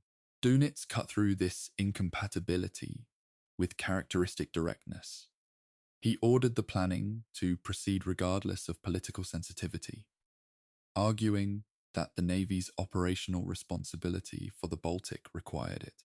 The scale of Operation Hannibal, the formal designation of the Eastern Baltic evacuation, was, from a purely logistical standpoint, without precedent in the history of maritime operations. More than 2 million people were evacuated by sea between January and May 1945, in more than 700 voyages by vessels of all sizes. The Dunkirk evacuation of 1940, which has become the defining Western Allied symbol of maritime rescue under fire, moved approximately 338,000 men over 9 days. Operation Hannibal moved more than 6 times that number, including hundreds of thousands of civilians, over 4 months, in an operational environment that was in many respects more dangerous. The Baltic Sea in January and February is bitterly cold, with ice flows in the eastern bays, and Soviet submarine and air operations were conducted without the weather limitations that constrained channel operations in the summer of 1940. The vessels available to Dönitz ranged from the liner Wilhelm Gustloff, a former cruise ship now operating as a hospital and evacuation vessel, to destroyer escorts to small coastal ferries pressed into service carrying far more passengers than their design intended.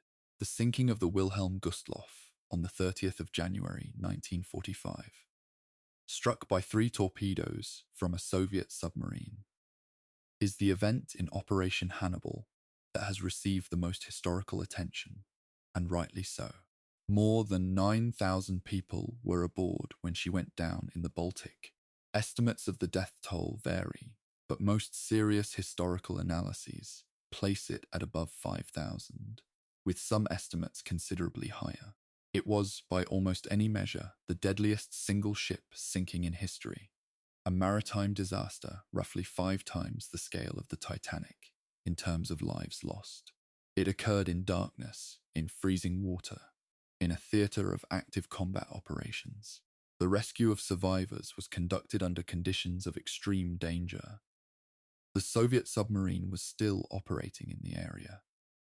The water temperature was lethal in minutes, and the weather was severe. The Wilhelm Gustloff sinking was followed by the loss of the Steuben in February, with approximately 3,500 additional dead. The Goya, sunk in April, is estimated to have gone down with between 6,000 and 7,000 people aboard, of whom fewer than 200 survived. These were in aggregate catastrophic losses, and they are almost entirely absent from the standard English language survey accounts of the Second World War. Dönitz's role in the evacuation was direct and operational. He had ordered the planning. He had allocated naval vessels to escort duties, despite the simultaneous demands of the submarine campaign, the surface fleet, and the defense of German ports. He had, by the personal accounts of naval officers who served under him during this period, driven the operational planning with the same intensity and technical focus he had brought to every previous phase of his naval career. The moral complexity here is real and should not be elided. The evacuation was, partly, a military operation as much as a humanitarian one. A significant proportion of those being evacuated were Wehrmacht and Waffen-SS personnel, not just civilians. The ships carried wounded soldiers, as well as refugee families. The line between military necessity and humanitarian concern was blurred in ways that are difficult to separate cleanly from the distance of 80 years. What is not seriously in dispute is that the naval operation, organized and sustained by Dönitz, moved millions of people out of the path of the Soviet advance, and that many of those people would not have survived without it. That fact exists alongside, not in place of, all the other facts of Dönitz's wartime record, the broader context of the final Baltic campaign, the defense of Königsberg, the battles along the Courland Pocket, the fighting retreat through Pomerania and Prussia, placed the naval evacuation within a landscape of violence and human suffering that makes any single operational narrative feel inadequate. German forces resisting the Soviet advance in the Eastern Baltic were fighting, by this stage, not with any realistic prospect of strategic success, but with the knowledge, accurate or not, that resistance bought time for the civilian population to reach the ships. Whether that calculation was sound, whether resistance in one sector genuinely translated into lives saved at the embarkation points, is a question for operational historians to work through. What is beyond a dispute is that the men who were dying in the defensive lines along the Oder and in the Courland forests believed they were buying time for the evacuation, and that belief shaped their willingness to continue fighting in conditions where any rational strategic calculus had ceased to apply. Dönitz understood this dimension of the final campaign clearly, and it informed his continued insistence, right to the very end of the war, that capitulation to the Western Allies before the Soviet advance in the East could be managed was not an option. This insistence would define the politics of his final weeks as Germany's head of state. The organizational challenge of sustaining the Baltic evacuation while simultaneously managing a naval establishment that was using ships, personnel, bases, and industrial support at an accelerating rate tested the limits of the command infrastructure Dönitz had built. Fuel was becoming critical. The loss of French and Norwegian bases to Allied advance and political calculation had pushed German submarine operations back toward ports in the North Sea and Baltic that were under heavy and increasingly effective bombing. Spare parts for vessels were increasingly difficult to obtain as the armaments industry prioritized ground forces. Experienced crews were becoming scarcer as the attrition of the submarine war continued. Against all of these deteriorating inputs, Dönitz continued to allocate resources to the Baltic evacuation with a consistency that suggests genuine commitment rather than bureaucratic compliance. The ships sailed. The embarkations continued. The human column that moved from the eastern Baltic across the water to the western ports of Germany continued to flow, punctuated by the disasters of the Gustloff and the Steuben and the Goya, until May 1945. The historiographical question of how to evaluate the Baltic evacuation in the context of Dönitz's overall command record is one that different scholars have answered differently, and the differences are illuminating. German historians, particularly in the post-war decades, emphasized the evacuation as evidence of a Dönitz, who, whatever his relationship with the regime, had used his position and his organizational skill to save lives on an enormous scale.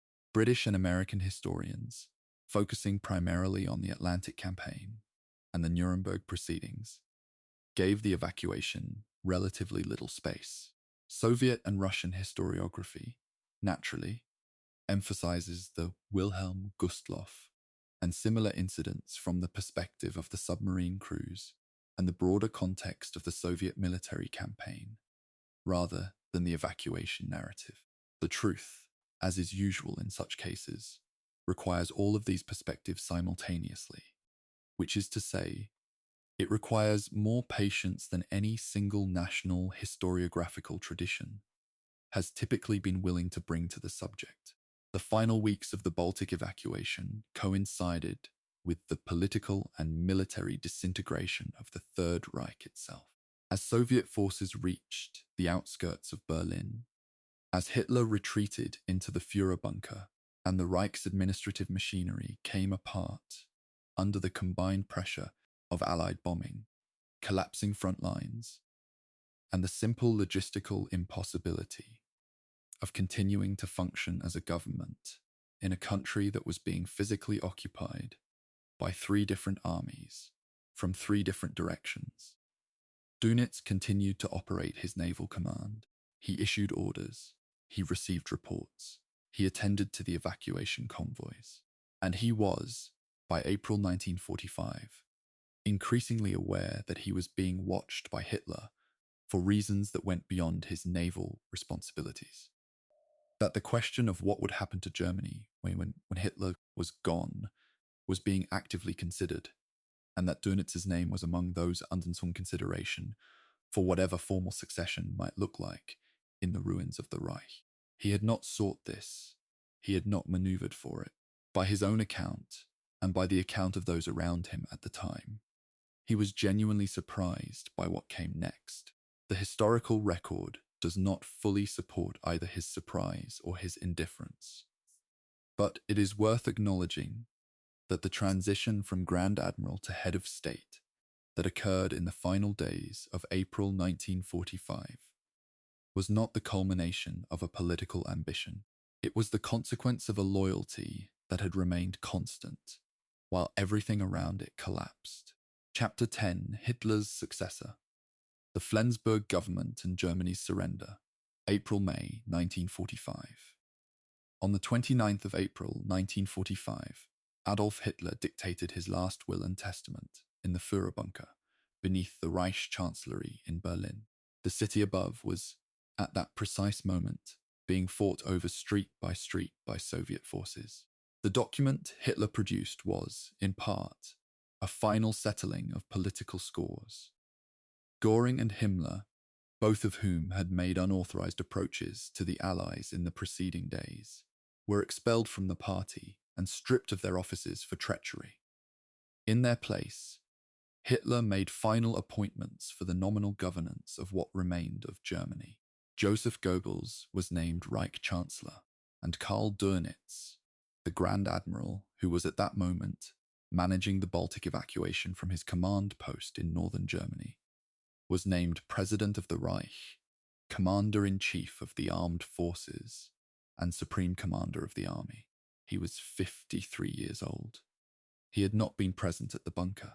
He learned of his appointment by a radio signal from Martin Bormann on the 1st of May 1945, hours before Hitler took his own life. Hitler died on the 30th of April. Goebbels died the following day, along with his wife and their 6 children. The appointments in Hitler's testament came into effect. Karl Dönitz was legally and formally the head of state of Germany. The Flensburg government, named for the northern German city near the Danish border, where Dönitz established his headquarters at the Naval Sports School at Murwick, existed for 23 days. It is one of the most peculiar political entities in the history of modern European governance. A government formed by a naval admiral in a country already largely occupied by enemy forces, conducting diplomatic negotiations for a surrender, while simultaneously trying to manage the military and civilian consequences of a collapse that was complete in every material sense, but that had not yet been formally acknowledged. The political dynamics within the Flensburg government were, under the circumstances, surprisingly active. Several of the most notorious figures of the Nazi regime, including Himmler himself, appeared in Flensburg in the first days of May, apparently expecting to play a role in whatever transition was being negotiated. Dönitz refused to include Himmler in his government, dismissing him personally in a meeting that required some physical courage, given Himmler's continued control of the SS apparatus.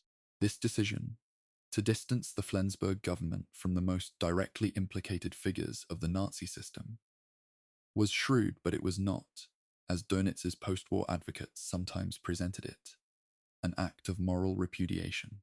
It was operational pragmatism.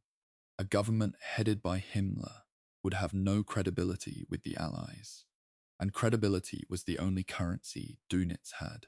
The central strategic objective of Dönitz's 23-day government was not to prolong the war. It was, by his own explicit and consistent account, to buy time for the evacuation of German forces and civilians from the east, before the formal surrender closed all movement options. He knew the war was over. He knew unconditional surrender was the Allied demand, and that it was non-negotiable. What he was attempting to manage was the timing and sequencing of that surrender in such a way as to maximize the number of Germans, soldiers and civilians, who ended the war as prisoners or refugees in Western Allied hands rather than Soviet. This was not a strategically irrational objective. The practical difference between Western Allied prisoner of war status and Soviet capture was, for millions of German men, a question with serious personal consequences.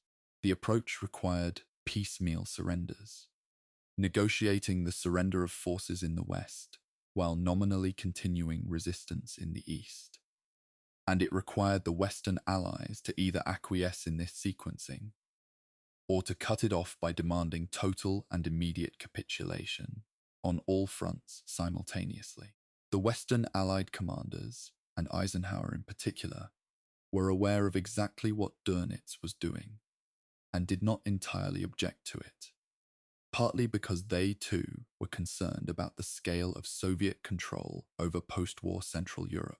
The formal military surrender was signed at Reims on the 7th of May, 1945, effective from midnight on the 8th of May, and then countersigned at Soviet insistence in Berlin on the night of the 8th of May, technically early on the 9th. Dönitz's last military order, issued to all German forces and broadcast from Flensburg, was one of the more remarkable documents of the war's final hours. It acknowledged the military defeat, ordered all forces to lay down arms in compliance with the armistice terms, and closed with a passage in which Dönitz framed the defeat, not as a political failure, but as an honorable military capitulation by forces that had done their duty. The language was carefully constructed to maintain the institutional dignity of the German armed forces, while complying fully with the surrender requirements. Whether it succeeded in that aim depends entirely on your assessment of whether institutional dignity, under those circumstances, was a meaningful concept. The German armed forces that had fought across 5 years and 4 continents had done extraordinary things, of which many were characterized by military skill and personal courage, and of which many others were characterized by crimes so severe that the military skill and personal courage serve, in retrospect, as context rather than mitigation.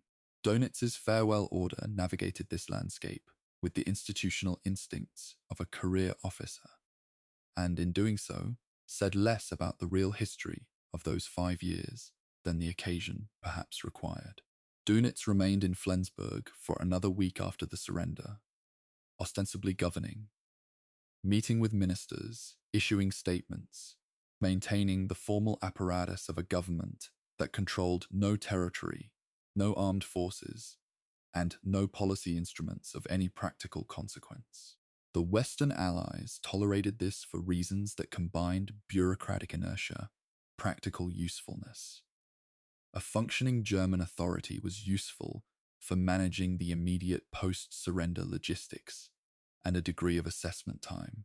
British Field Marshal Bernard Montgomery had accepted the surrender of German forces in northwestern Germany and was dealing with Dönitz's government as a practical matter rather than a political statement.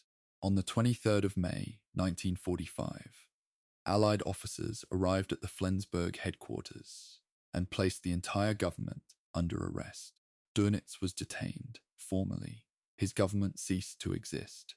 The de facto period of German statehood that had begun in January 1933 ended in a naval sports school near the Danish border, in a brief and not particularly dramatic arrest, with no resistance and no ceremony. Karl Donitz was taken into custody as a prisoner of war. Within months, he would be transferred to Nuremberg. The historical evaluation of the Flensburg government, its legitimacy, its moral character, its actual effects, has been conducted largely within two very different frameworks that rarely engage directly with each other. The first framework is primarily legal and political. Was the Dönitz government a legitimate successor to the Hitler government in any meaningful sense? And does its legal existence matter for purposes of international law regarding the German surrender and the terms of occupation? The second framework is primarily moral. Does the existence of a German government, even a completely powerless one, for 3 weeks after Hitler's death, continuing to use the forms and language of the Nazi state while claiming to be managing a transition, represent a continuation of that state's moral character? These questions do not have simple answers. They are, however, questions worth spending time on, because the answers to them shaped the Nuremberg indictment, the Nuremberg verdict, and the terms of Dönitz's imprisonment. And they continue to shape the historiographical position of a man whose career resists simple categorization with unusual persistence. The 23-day government also produced one act of operational naval significance that is rarely discussed in the broader accounts: the scuttling of the German submarine fleet. Operation Regenbogen, Rainbow, was the standing order for German U-boats to scuttle themselves rather than surrender to Allied forces. When the surrender came, Dönitz initially authorized the scuttling, then countermanded it under Allied pressure, ordering his boats to sail to designated surrender ports. A significant portion of the surviving U-boat fleet was scuttled anyway, by commanders who either did not receive the countermand or chose to ignore it. More than 200 submarines were scuttled in the final days and hours of the war. The Allied response was outrage. Scuttling of warships in the event of defeat was, under the terms of the armistice, prohibited, and the scuttling became one of the counts addressed at the subsequent proceedings. From Dönitz's perspective, the episode illustrated the fundamental problem of his final days in command.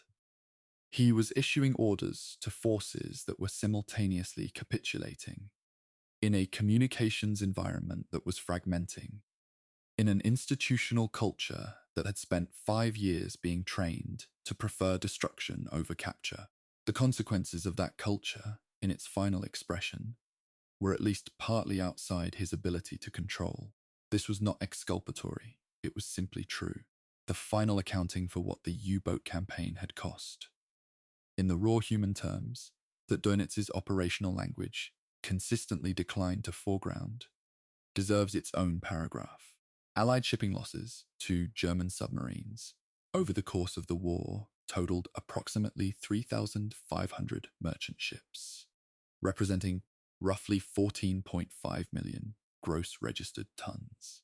Approximately 72,000 Allied merchant sailors, naval personnel, and passengers died as a result of submarine action. More than 500 Allied naval vessels were sunk by U-boats. On the German side, of roughly 40,000 men who served in U-boats, approximately 30,000 died. A casualty rate of roughly 75%, the highest of any branch of service in any major military force during the Second World War. More than 648 U-boats were lost. These numbers, assembled from the systematic work of post-war naval historians on both sides, represent the final score of the campaign that Dönitz had spent 20 years designing and 5 years executing. Whether that campaign achieved anything of lasting strategic significance, whether Britain was genuinely threatened with strangulation, whether the resources the Allies devoted to defeating it shortened or lengthened the war overall, is a question that serious military historians continue to discuss. What is not discussable is the cost. The Chapter 11, Nuremberg, the Trial of the Admiral, 1945 to 1946. The International Military Tribunal at Nuremberg opened on the 20th of November, 1945, in a city that had been, a decade earlier, the stage for the grandest and most carefully choreographed displays of Nazi political power. It was now a city of rubble. Roughly 90% of the city centre had been destroyed by Allied bombing, and the courthouse in which the proceedings took place, the Palace of Justice, had survived the bombing precisely because its proximity to the Flensburg prison had made it useful to the Allies as a detention facility.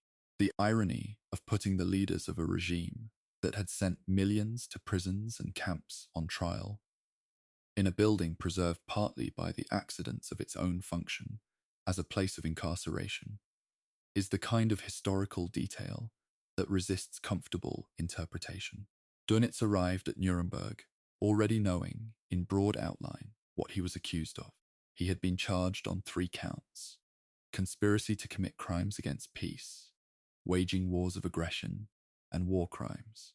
The specific war crimes allegations centered on the conduct of the submarine war, particularly the question of unrestricted submarine warfare and the treatment of survivors.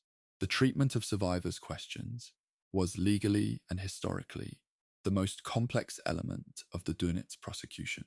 The relevant international law, the London Naval Treaty of 1930, the Submarine Protocol of 1936, to which Germany was a signatory, required submarines to ensure the safety of survivors from ships they sank, provided this could be done without undue risk to the submarine itself.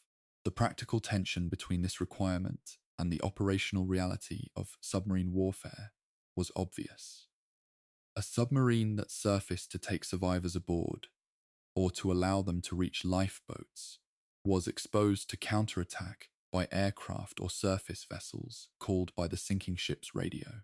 The compromise that the submarine protocol had attempted to strike, safety of survivors where operationally possible, was one that all major naval powers had struggled to maintain in practice. The specific German episode that attracted the most prosecutorial attention was the Laconia incident of September 1942, in which the U-boat commander Werner Hartenstein sank the British troopship Laconia, discovered there were Italian prisoners of war and British civilians aboard, and then broadcast a rescue appeal on international frequencies, while his boat and others assisted the survivors. The Allied response, including American aircraft attacking the German submarines, displaying Red Cross flags while conducting the rescue, led Dönitz to issue the so-called Laconia Order, which instructed U-boat commanders not to attempt to rescue survivors from ships they sank. The Laconia Order was the prosecutorial centerpiece of the war crimes charges against Dönitz. and its precise legal interpretation was contested at length during the trial. The prosecution argued it was, in effect, an order to kill survivors, to shoot them, or to ensure that they perished by denying them rescue. Donitz argued consistently, and with some supporting evidence, that the order was an instruction not to endanger submarines by attempting rescue operations, and that it did not authorize or direct the killing of survivors. The distinction between do not rescue and kill is legally significant but operationally permeable. In the open ocean in the North Atlantic, the practical difference between abandoning survivors in the water and actively harming them could, in sufficient cold and distance from land, be a matter of hours rather than intent. The tribunal navigated this distinction carefully. It found Dönitz guilty on the charge of war crimes, but specifically declined to find that the Laconia order directed the killing of survivors. It found that the order was of questionable legality under the submarine protocol, but it then encountered a problem. Admiral Chester Nimitz, the American Pacific Fleet commander, filed an affidavit with the tribunal confirming that American submarines in the Pacific had operated under standing orders not to rescue survivors from Japanese vessels they sank. The Nimitz affidavit did not exonerate Dönitz.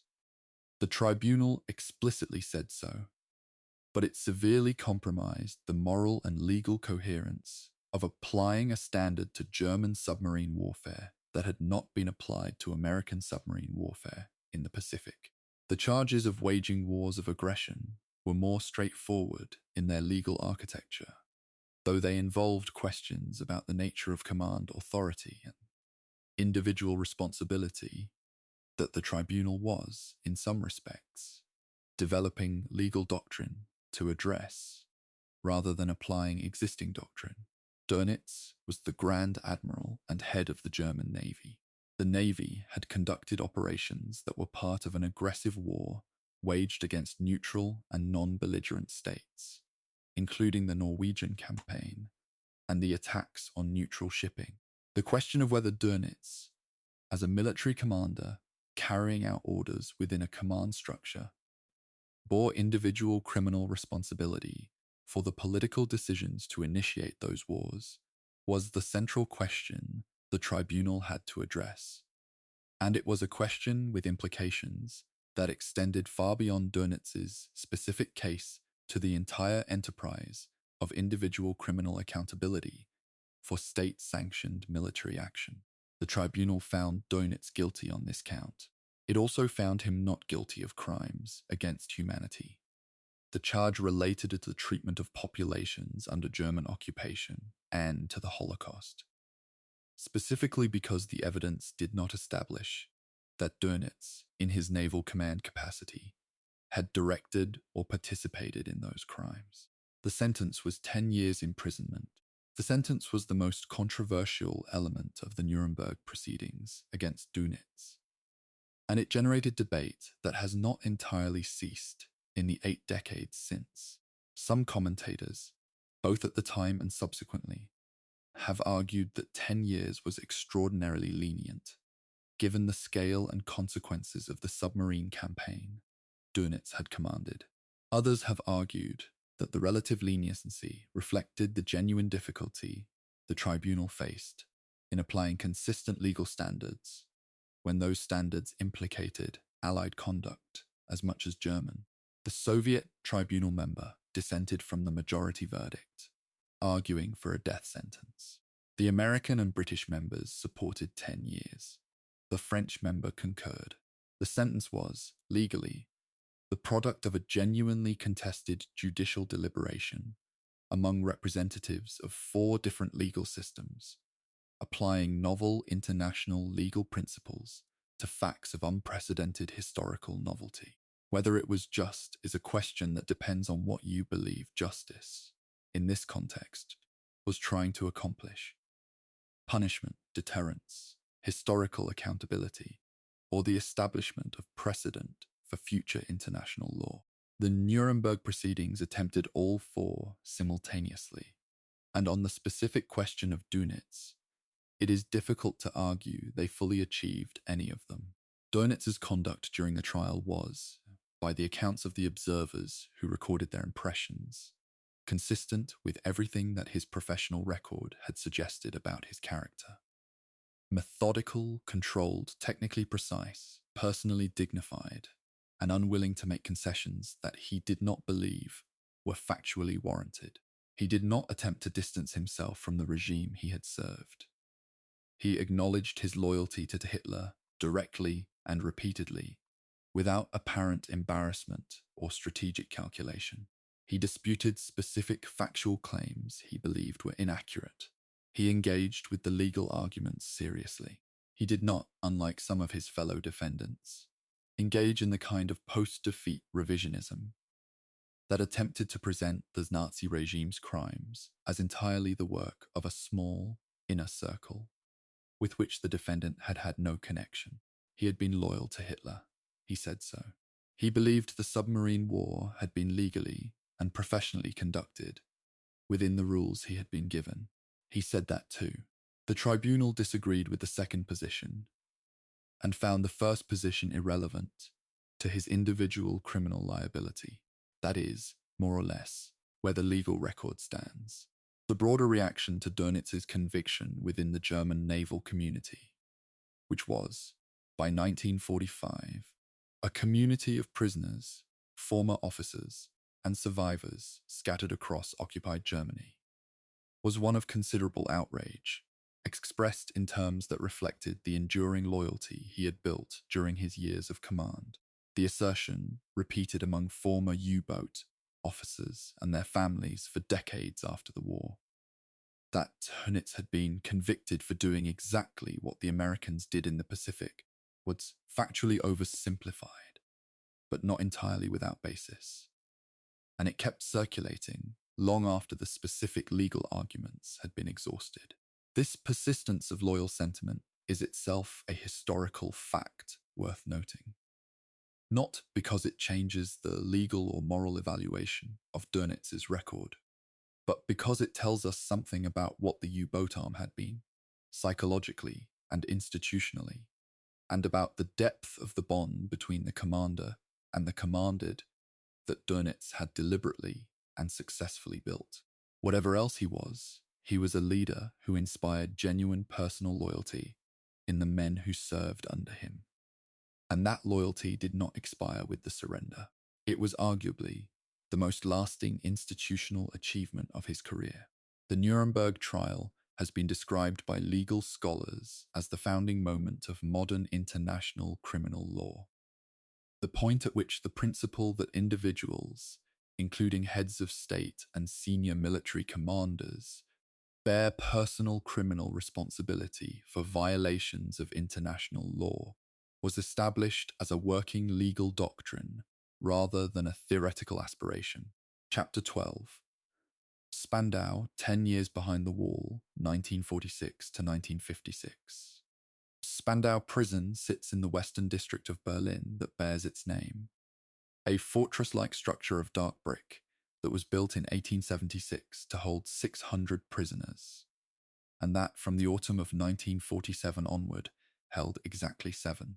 The 7 men who entered Spandau as convicted war criminals from the Nuremberg proceedings were Rudolf Hess, Baldur von Schirach, Albert Speer, Walter Funk, Erich Raeder, Konstantin von Neurath, and Karl Donitz. They were, in their aggregate, a compressed representation of the different institutional layers of the Third Reich: the ideologue, the youth movement leader, the architect of armaments, the economics minister, the 2 admirals, and the former foreign minister. They lived under a rotating guard arrangement administered jointly by the 4 occupying powers: American, British, French, and Soviet, each nation taking a month's turn in sequence. The arrangement was, from the beginning, both administratively cumbersome and symbolically loaded. The Cold War was already hardening by the time the Spandau prisoners arrived, and the 4-power administration of a single Berlin prison became one of the more absurd institutional expressions of that hardening. maintained long after any practical justification had expired, primarily because the Soviet Union refused to allow the prison to close, for fear of what would be done with the building. Dönitz served the full 10 years of his sentence. He was not released early, despite the efforts of his legal team and the petitions submitted on his behalf by a range of German naval veterans and public figures who argued that his continued imprisonment, particularly after the early release of von Neurath in 1954 on health grounds, was inconsistent with the proportionality principles that the Nuremberg sentences were supposed to embody. The arguments were heard. They were rejected. The four-power prison administration required unanimity for early release, and the Soviet representatives consistently blocked any reduction in Dönitz's sentence. The Soviet position was not irrational from their perspective. Dönitz had commanded the naval evacuation that had moved hundreds of thousands of Germans westward ahead of the Soviet advance, and the Soviet Union had a strong institutional interest in not rewarding that particular act of command. The refusal to reduce the sentence was, therefore, a post-war political act as much as a legal one. The continuation of the war's unresolved tensions within the formal architecture of Allied judicial proceedings. The daily life of Spandau's 7 inmates has been described in detail by Albert Speer, whose memoir Spandau, The Secret Diaries, provides the most extensive first-person account of the prison's internal dynamics. Speer's account of Dönitz is, inevitably, colored by Speer's own considerable literary gifts and self-promotional instincts, and it should be read with the understanding that Speer was also constructing a personal narrative of moral awakening that required foils and contrasts. What emerges from Speer's account, and from the accounts of prison staff and later historians who have examined the archival record of the prison, is a picture of Dönitz in confinement that is consistent with everything in his professional biography. Disciplined, physically active within the prison's constraints, intellectually engaged, resistant to any suggestion that the Nuremberg verdict had been substantively just, and personally reserved to a degree that Speer, who was a social animal by temperament, found frustrating and somewhat impenetrable. Dönitz occupied himself with work in the prison garden, with reading, and with the sustained writing of his memoirs and his account of the naval war, both of which he began drafting in Spandau and completed after his release. He did not, by any available account, make many friends among his fellow inmates.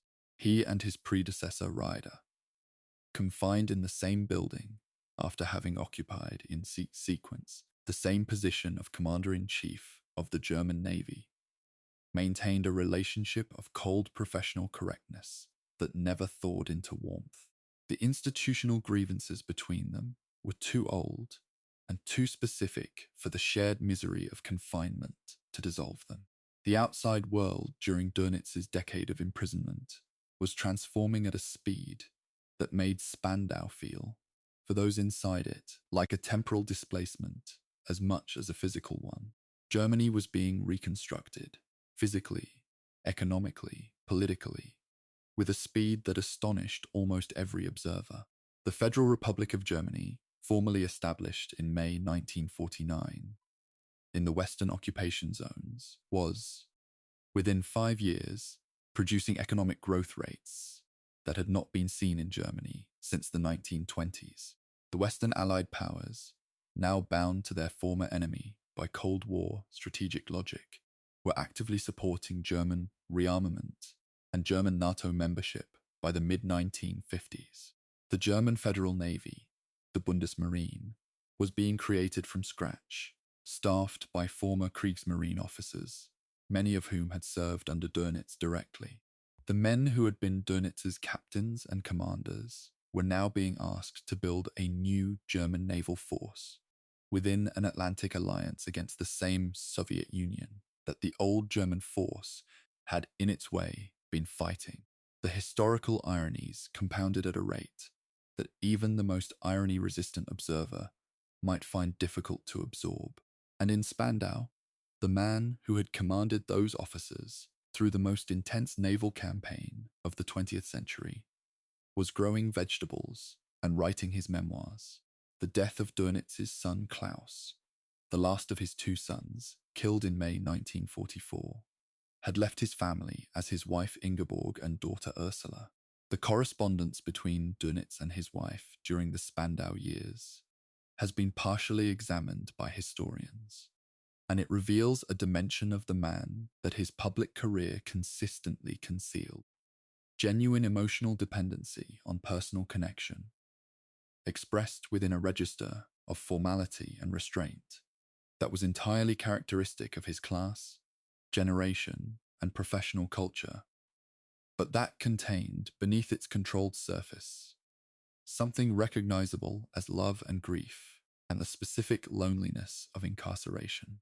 He was also aware, throughout his imprisonment, that his name was being used publicly by former U-boat officers and naval veterans in ways that served their own purposes, some of them admirable, some considerably less so, and that his silence was being interpreted variously as dignified stoicism, concealed guilt, and principled resistance.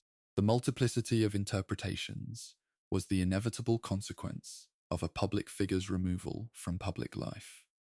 The symbol remains active while the person becomes passive. The Bundesmarine question, whether former Kriegsmarine officers, and Dönitz specifically, should play a role in the new German naval force, was debated actively in the Federal Republic during the mid-1950s. The arguments in favor of former Kriegsmarine involvement were practical.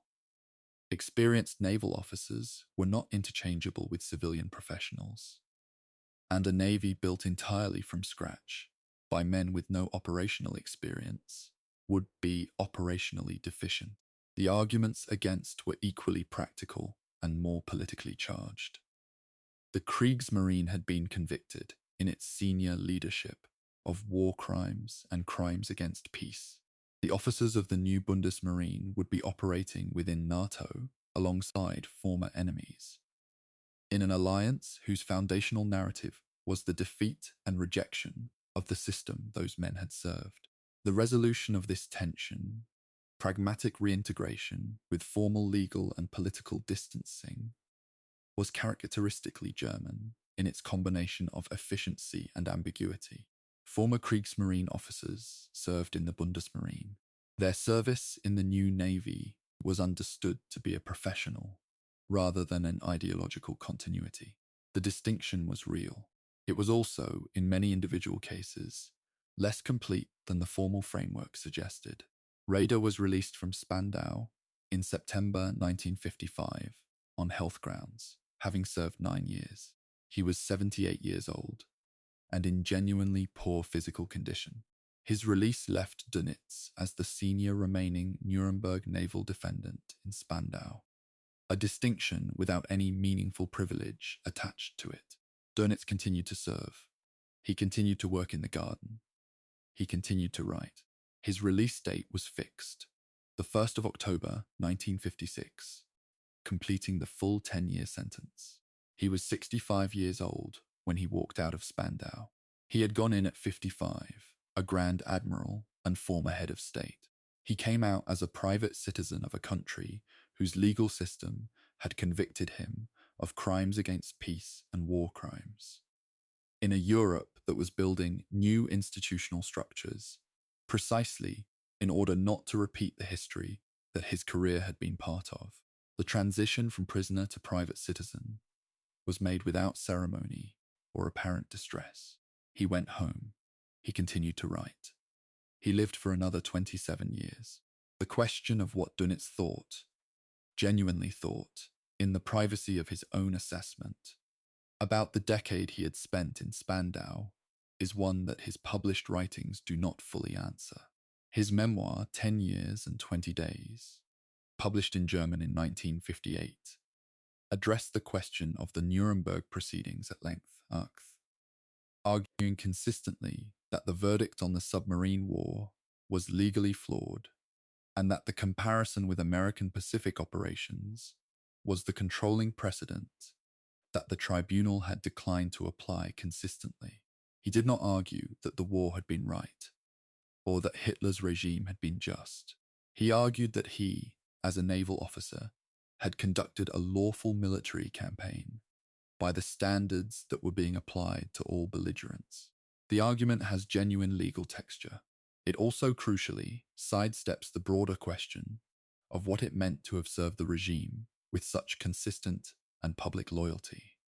A question that Speer, in his published memoirs, engaged with at considerable and self-serving length, and that Dönitz appears to have considered genuinely beyond the jurisdiction of his own self-examination.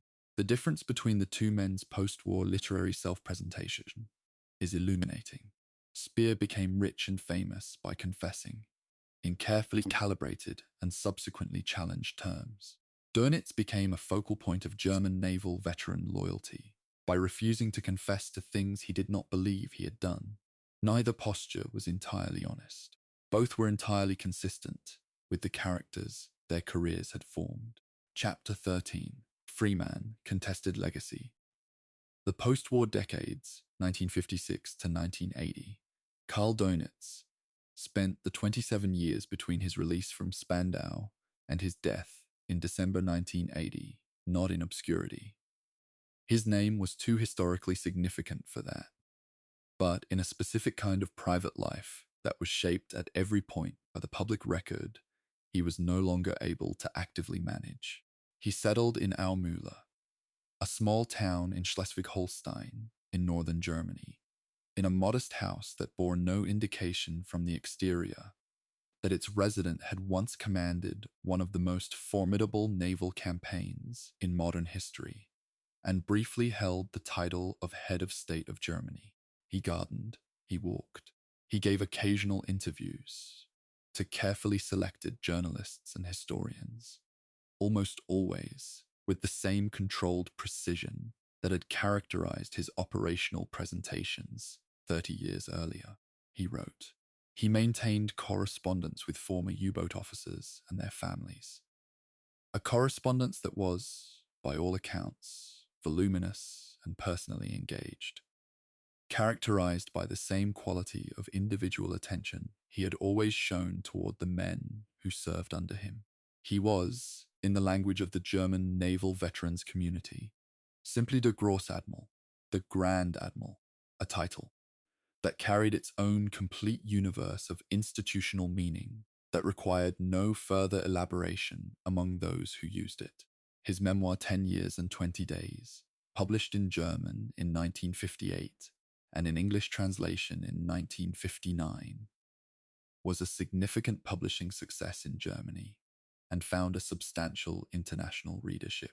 The book's title referred to his time as commander of the German Navy, 10 years from his appointment as flag officer, submarines in 1935, plus the 20 days he had spent as head of state. It was a deliberately chosen frame, positioning his career as a military story within a precise temporal boundary, and it reflected the argument Dönitz made throughout the book and throughout his post-war life, that his biography was fundamentally a professional naval biography, and that the political and moral context of the regime it occurred within was something to be acknowledged but not integrated into the professional self-assessment. The historical and critical reception of the memoir varied enormously between the German audience, which found it largely convincing, the British and American naval audiences, which found it professionally respectable, if legally and morally evasive, and the broader scholarly community, which found it valuable as primary source material, while noting its systematic avoidance of the questions it most needed to engage with. The emergence of a specifically German naval veterans community in the 1950s and 60s, organized around associations, reunions, publications, and the collective maintenance of a memory of the U-boat war as a professionally honorable, if militarily defeated, campaign. was a cultural phenomenon that Dönitz occupied the symbolic center of without fully controlling. The veterans' narrative of the U-boat war emphasized the professional competence of U-boat crews, the exceptional hardship of their service, the statistical reality of their losses, and the argument that they had served under a legal command structure and by the rules of war as they understood them. It did not, for the most part, engage with the question of what the tonnage war had meant from the perspective of the Allied sailors who had been on the receiving end of it, or with the broader moral landscape of the regime the U-boat arm had served. This was entirely characteristic of how military veterans communities across all nations processed the experience of the Second World War, by centering the in-group experience and bracketing the broader moral context. It was also, in the specific German context of the post-war decades, a cultural act with significant political implications. Since the construction of a memory of the Wehrmacht and its component branches as professional rather than ideological institutions was simultaneously a description of the past and an argument about what the new German military establishment should be. Dönitz's relationship with the Bundesmarine was attentive and consistent. He maintained contact with its senior officers, many of them former subordinates. He was consulted informally on historical and doctrinal questions. He attended commemorative events for fallen U-boat crews. His presence at these events, understood by all parties to carry a specific weight of personal and institutional continuity. He did not hold any official position in or relationship with the Bundesmarine. His Nuremberg conviction precluded formal rehabilitation, but the unofficial relationship was real and sustained, a living institutional connection between the new German naval force and the tradition of professional naval competence that it was simultaneously inheriting and attempting to ethically reframe. The ethical reframing was, in the West German context of the 1950s and 60s, a genuinely active intellectual project, conducted by historians, legal scholars, military educators, and political scientists who were grappling seriously with the question of how to build a legitimate German military tradition out of the ruins of one that had ended in war crimes trials. Dönitz was, in this project, simultaneously a resource and an obstacle. A resource because his genuine professional accomplishments provided material for a narrative of German naval competence that predated, and in some respects transcended its ideological context, and an obstacle because his continued refusal to engage critically with that context made the ethical reframing harder rather than easier. The international historiographical treatment of the Battle of the Atlantic underwent significant development during the decades of Dönitz's post-war life, and he was aware of it and engaged with it selectively. The official British history of the war at sea by Stephen Roskill offered a comprehensive and professionally respectful treatment of German submarine operations that acknowledged their strategic threat while situating them within a framework that emphasized Allied adaptation and ultimate success. German naval historians, most prominently Jürgen Rover, produced work that was analytically precise, heavily statistical, and useful to scholars on both sides of the former battle line. The declassification of ultra-intelligence, the systematic revelation, beginning in the 1970s, that Enigma communications had been read throughout most of the war, transformed the historiographical landscape in ways that directly challenged the narrative Dönitz had presented in his memoirs. The revelation that his Wolfpack system had been compromised not by better radar or direction-finding equipment, but by the decryption of communications he had believed secure reframed the entire Battle of the Atlantic. It had not been won primarily by better technology or better tactics, but by intelligence. Dönitz's response to this revelation, which he encountered in old age, well into his 80s, was, characteristically, to dispute its implications rather than revise his published account. The Laconia incident and the Laconia order returned to public discussion periodically throughout the post-war decades, each time generating arguments that reproduced, in slightly different registers, the original debate at Nuremberg about what the order meant and whether its issuance constituted a war crime. The academic and legal consensus, as it developed through the 1960s and 70s, was that the order was of questionable legality, but that the evidence did not support the prosecution's original contention that it was an order to kill survivors.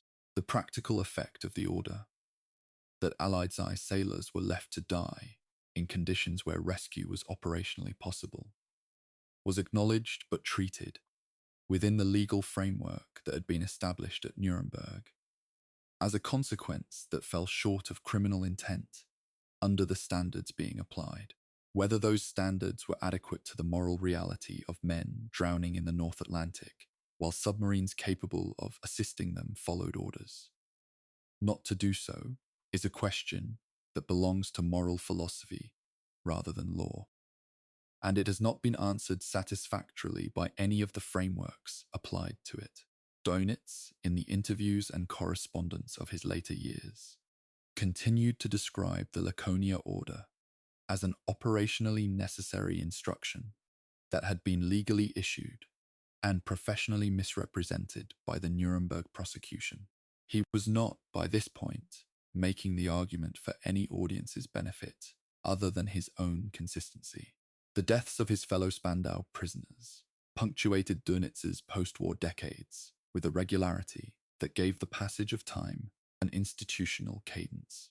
Von Neurath died in 1956, shortly after his release. Raeder died in 1960. Funk died in 1960. Chirac was released from Spandau in 1966 after serving the full 20 years of his sentence. Speer was released in the same year, also after serving his full 20 years, and then proceeded to become, with Inside the Third Reich and Spandau, The Secret Diaries, one of the most widely read memoirists of the Nazi period, constructing a legacy that has since been substantially revised by historians who demonstrated that his claims of ignorance about the Holocaust were not credible. Hess remained in Spandau alone until his death in 1987, the world's most expensive single prisoner incarceration, maintained because Soviet objection to any alternative arrangement could not be overcome within the four-power administrative framework. The contrast between Speer's posthumous reputation, celebrated literary memoirist, eventually discredited, and Dönitz's loyal professional, legally convicted, stubbornly unreconstructed, is one of the more interesting character studies in the post-war German historical canon. Dönitz's wife Ingeborg died in 1962, after more than 40 years of marriage. The loss was, by the accounts of those close to him, profound, not expressed in the kind of public grief that his cultural context would have considered improper, but visible in the quality of his daily life and in a correspondence that became, after her death, noticeably more formal and less personally engaged. He continued to live in Almühle. His daughter Ursula and her family provided the closest domestic connection of his final 2 decades. He was, by his 80s, a historical figure still living, the last surviving member of the Nuremberg defendants, who had held a position of supreme political authority in Germany, and the holder of a set of memories and perspectives on the Second World War that were of genuine historical value, and that he continued, with careful selectivity, to make available to researchers who came to Almühle bearing the right credentials and sufficient patience to engage with his terms. The selective availability was itself historically significant. What Dönitz chose to discuss, and what he did not, was a map of the areas of his career he had successfully integrated into a coherent professional narrative, and those he had not. Chapter 14. The Historiographical War. How history judged Dönitz. The historiography of Karl Dönitz is, in a sense, its own war, fought across decades in scholarly journals and university seminars and popular publications between competing frameworks for understanding what kind of man he was, what kind of commander, what kind of criminal, and what kind of German. The frameworks do not map neatly onto national lines. There are German scholars who have been among the most critical, and British and American scholars who have been among the most professionally sympathetic. But they do map, roughly, onto disciplinary and generational lines.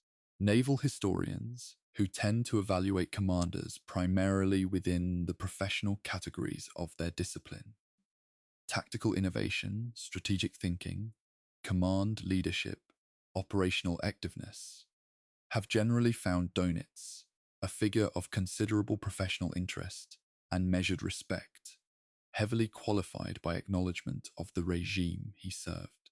Military historians with a broader focus on the Second World War as a whole have tended to situate Dönitz's professional qualities within the larger frame of what the German war machine was and what it produced, with correspondingly less sympathy for the professional versus political separation that Dönitz himself consistently insisted upon.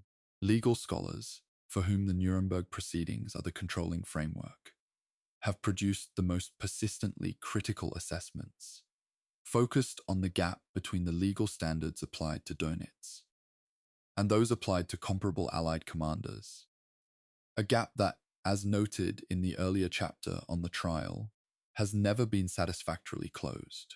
The scholarly turning point in the historiography of the Battle of the Atlantic was, as noted, the gradual declassification of ultra-intelligence, beginning in the early 1970s. The publication of F.H. Hinsley's Official History of British Intelligence in the Second World War, beginning in 1979, and the parallel work of Patrick Beasley on Room 40 and Naval Intelligence, provided the first comprehensive scholarly account of how comprehensively the Allied intelligence services had read German naval communications throughout most of the war. The implications for the conventional operational narrative, in which the Allied victory in the Battle of the Atlantic was primarily a story of technological adaptation, better radar, longer-range aircraft, improved depth charges, and more effective convoy escort tactics, were significant. All of those factors were real. The intelligence dimension was at least equally important, and in certain critical periods, notably the winter and spring of 1943, it may have been the single most decisive factor. Dönitz's meticulous, radio-intensive command system had been, simultaneously, the mechanism of his operational precision and the source of his strategic defeat. The man who had built a doctrine on centralized communications had been undone by those communications. The historical irony is complete and somewhat painful in its completeness. The Nuremberg legacy has generated a particularly rich vein of scholarly literature, focused on the tension between the Nimitz affidavit and the Dönitz conviction, between the principle that commanders bear individual responsibility for the conduct of war and the practical difficulty of applying that principle consistently across all belligerents simultaneously.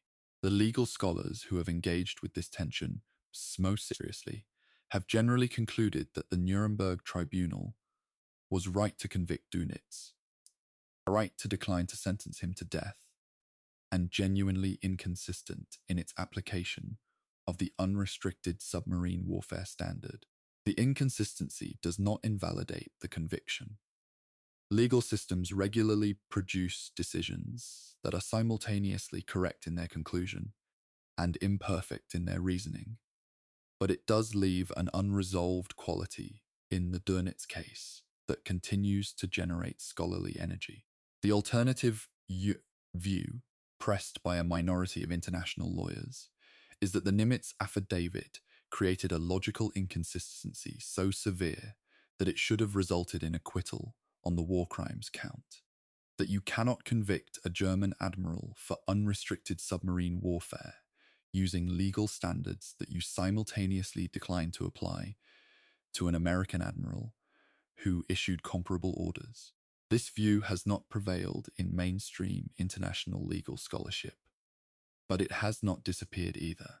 The popular historiography of the U-boat war, the books, documentaries, and films aimed at general audiences rather than academic specialists, has followed a trajectory that is worth examining separately, because it has shaped public understanding of the Battle of the Atlantic far more than any amount of scholarly literature. The genre begins with Lothar Günther Buchheim's novel Das Boot, published in 1973 and filmed in 1981 by Wolfgang Petersen, which remains the most widely seen cultural representation of the U-boat war in any medium. Das Boot is notable, among many things, for its remarkable absence of Dönitz. The admiral appears only briefly as a distant institutional authority sending men to their deaths from ashore, while the human experience of the film is entirely with the crews. This displacement, removing the commander from the center of the story and relocating him to the institutional margins, is both a literary choice and an ethical one. Buchheim, himself a former naval war correspondent who had served on U-boats, was profoundly critical of the leadership that had used young men as instruments of a campaign it knew was unwinnable.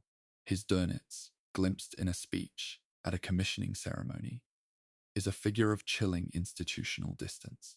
The accuracy of that portrait as historical characterization is arguable. Its emotional power is not. The specific question of Doenitz's knowledge of and relationship to the Holocaust is one that the historiography has addressed in a way that is worth summarizing carefully, because it is frequently misrepresented in both directions.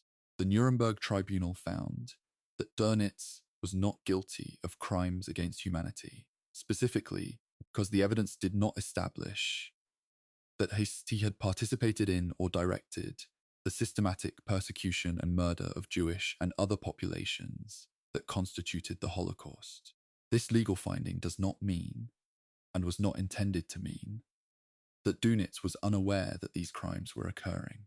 By 1943, at the latest, senior German military and political figures who were not actively involved in the extermination program had sufficient information from the movement of populations in the occupied East and from the administrative records of the regime they served to understand in general terms what was happening. The legal standard, participation or direction, is a significantly narrower standard than the moral standard of knowing and continuing to serve. Dönitz continued to serve. He continued to express loyalty to the regime. The gap between the legal finding and the moral question is real, and serious historians have been more willing to engage with it than Dönitz or his defenders ever were. The generational shift in German historical scholarship that accelerated from the 1980s onward, associated with the so-called Historikerstreit, or Historians' Dispute of 1986, in which German historians debated the relationship between Nazi crimes and German national identity, created a context in which the professional versus political separation that Dönitz had always insisted upon became increasingly difficult to sustain as a general interpretive framework. The argument that German military officers were professional servants of the state rather than ideological participants in a criminal enterprise, an argument that had served the institutional purposes of West German rearmament and NATO integration in the 1950s and 60s, came under sustained critical pressure from historians who demonstrated that the boundaries between military professionalism and ideological participation had been far more permeable than the post-war narrative suggested. The Wehrmacht exhibitions of the 1990s, which documented the involvement of regular German army units in atrocities on the Eastern Front, were the most public manifestation of this historiographical shift. The U-boat war occupied a somewhat different position in this debate. It was fought primarily in the open ocean, far from the sites of the Holocaust. But the broader argument about the relationship between German military service and Nazi ideology implicated the Naval Officer Corps no less than the army. The specific question of the Kommandobefehl, Hitler's 1942 order directing that Allied commandos and special operations forces captured in uniform be executed rather than treated as prisoners of war, and its application within the naval context has been examined in detail by historians working on the intersection of the Geneva Conventions and German military practice. Cases involving the treatment of Allied airmen and special forces personnel by German naval forces were investigated after the war and produced findings that complicated, at the margins, the straightforward characterization of the U-boat war as a purely maritime campaign conducted within the laws of naval warfare. The complication is at the margins. These cases were not central to the U-boat campaign's conduct or its strategic impact, but they are historically real and are part of the full picture that a serious documentary account is obligated to include. The final dimension of the historiographical question, what Doenitz means as a historical figure, for our understanding of the relationship between military professionalism and moral responsibility, is one that has not been resolved and probably cannot be resolved within a single scholarly framework. He was, by any professional standard, an exceptional naval officer, technically innovative, personally courageous, institutionally gifted, operationally persistent, and genuinely admired by those who served under him.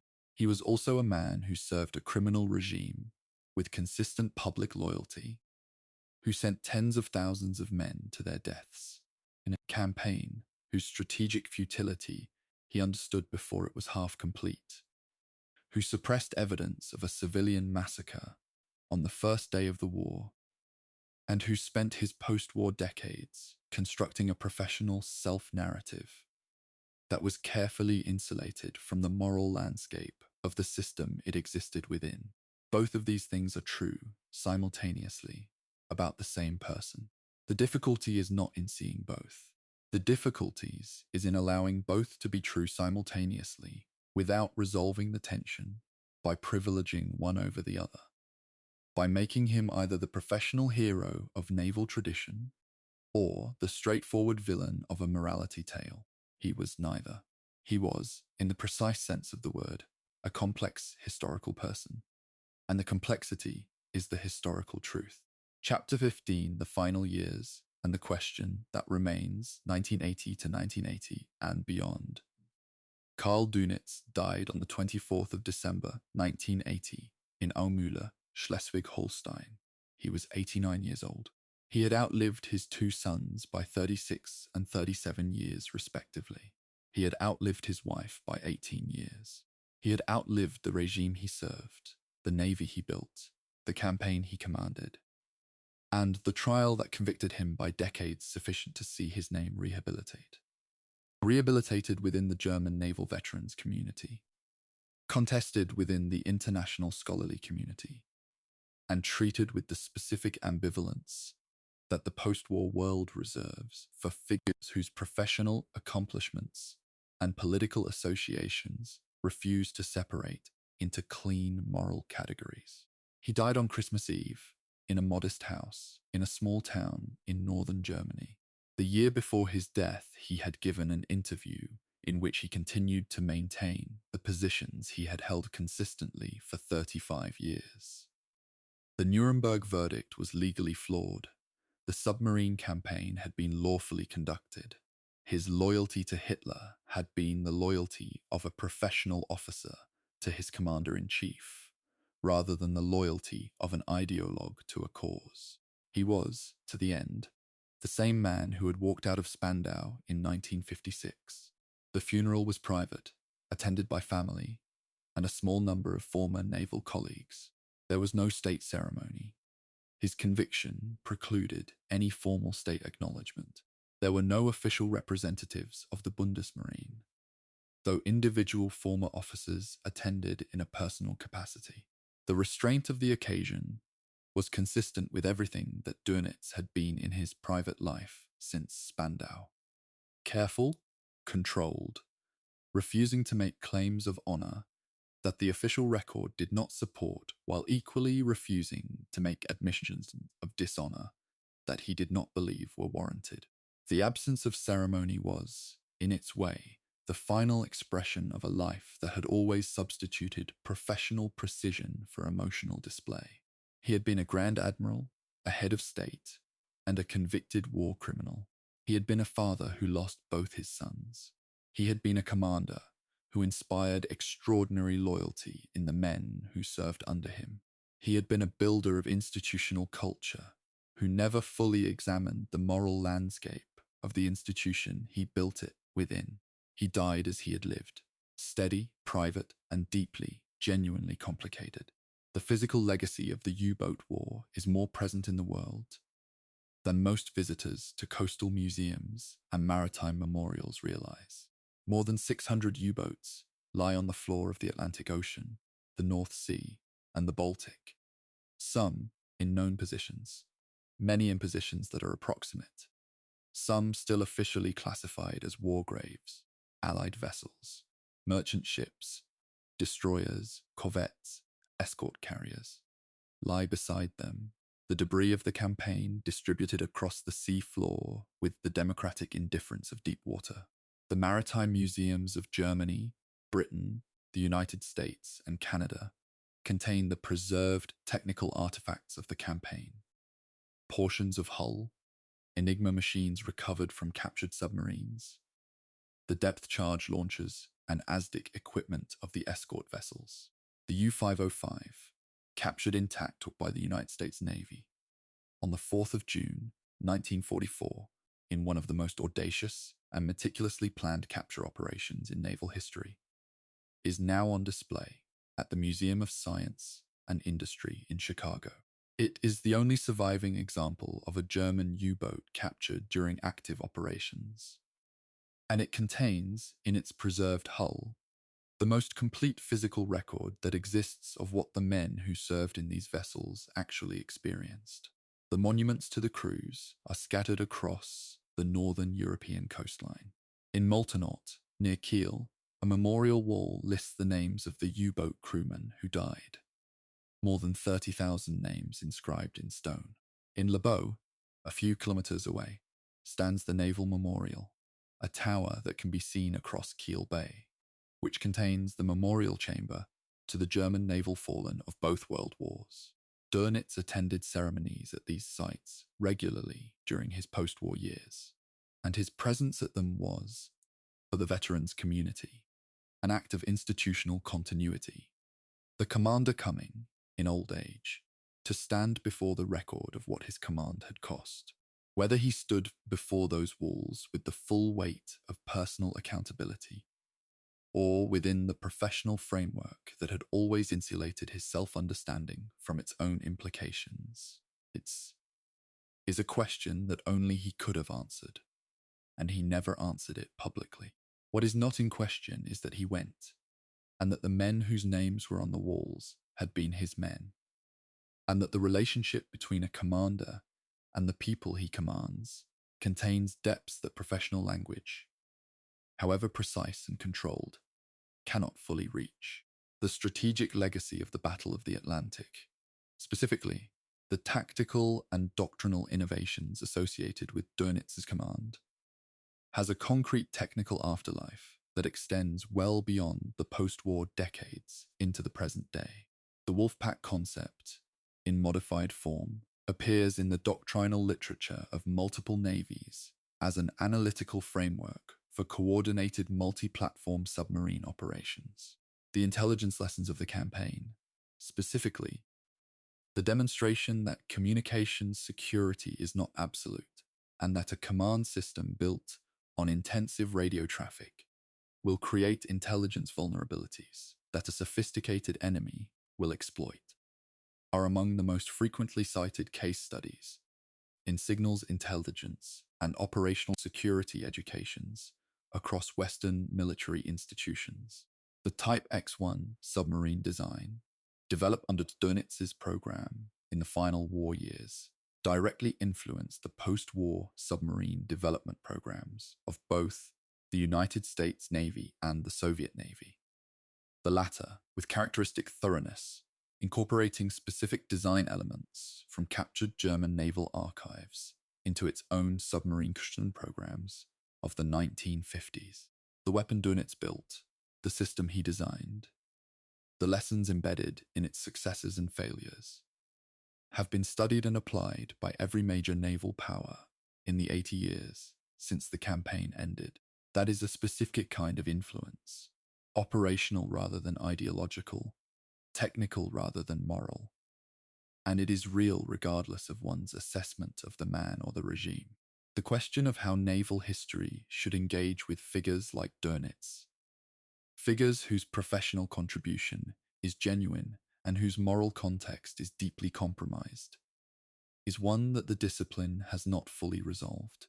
The temptation, in a cultural moment that is acutely sensitive to the moral dimensions of historical figures, is to collapse the professional and moral assessment into a single verdict. If the moral context is condemned, the professional contribution is thereby invalidated. This temptation should be resisted, not because the moral assessment is wrong, but because the collapse impoverishes the historical analysis. Understanding how the Wolfpack worked, why it succeeded when it did, why it failed when it did, what made it vulnerable to the specific Allied countermeasures that defeated it, requires engaging with the operational record on its own terms, which means engaging with Dönitz's professional thinking seriously. The engagement does not require admiration, and it does not require the exclusion of moral assessment. It requires the capacity to hold both simultaneously, which is the fundamental intellectual demand that serious history makes on its readers and practitioners alike. The final chapter of any serious account of Karl Dönitz must grapple with the question that his life poses most directly. What does it mean to be very good at something that serves a very bad cause? It is not a question unique to Dönitz. It appears in different registers across the professional biographies of engineers who built weapon systems, doctors who served in military medical programs, architects who designed the physical infrastructure of authoritarian states, and musicians who performed for regimes they had chosen not to oppose. The answers that history and philosophy have produced to this question are not, on examination, satisfying, because the question is not asking for a formula, but for a moral reckoning. And moral reckoning requires the kind of specific, individual accountability that general principles cannot supply. Dönitz's specific moral reckoning was never fully completed, not at Nuremberg, not in his memoirs, not in his interviews, and not, as far as the historical record shows, in private. What Nuremberg established was that he had committed crimes under the law as the tribunal applied it. What it could not establish, because law and moral accountability are not the same instrument, was whether Karl Dönitz ever sat in his study in Aumühle, in the quiet of a northern German winter evening, and understood in his bones what it had meant. All of it, the full weight of it, every boat, every crew, every convoy sailor, every son, and held himself responsible for it in the terms that the question actually required. We do not know. We can never know. That not knowing is the precise shape of the distance between biography and history. The Battle of the Atlantic ended in May 1945. The U-boat campaign that Karl Dönitz had spent 20 years designing and 5 years commanding had failed to achieve its strategic objective. Britain had not been starved into submission. The Atlantic had not been closed. The invasion of Europe had not been prevented. The convoys had kept coming, and the men who sailed them had kept dying, and the war had been decided on the Eastern Front and in the skies over Germany and on the beaches of Normandy rather than in the submarine pens of Lorient and Brest. Donitz had been right about the tactical concept. The Wolfpack, properly resourced, had come closer to strategic decision than any previous submarine campaign in history. He had been right about the weapon. The Type 7, properly maintained and properly crewed, was a formidable instrument. He had been wrong about the numbers. He never had 300 boats on station simultaneously, not once in 5 years of war, and the campaign that he ran at chronically below threshold resources against an opponent who adapted with increasing skill and speed was a campaign that required everything to go right and received. Instead, the full weight of Allied scientific, industrial, and intelligence capability deployed against it from every direction. He had also been catastrophically wrong about the regime he served. Wrong in ways that the professional framework he used to organize his career had deliberately protected him from examining. The professional was real. The moral failure was real. The two existed in the same person, and the person was Karl Donitz, Grand Admiral, President of the German Reich, prisoner number 115 at Spandau, resident of Aumühle, and one of the most consequential and contested figures in the naval history of the 20th century. If you have watched all 15 chapters of this documentary, this research represents several hundred hours of archival reading, cross-referencing, and careful organization. If this work has been valuable to you, please consider subscribing, sharing this video with someone who you think would engage with this kind of long-form historical content, and leaving a comment with the historical question you would most like us to investigate next. The next documentary in this series will be announced in the coming weeks. Thank you for watching.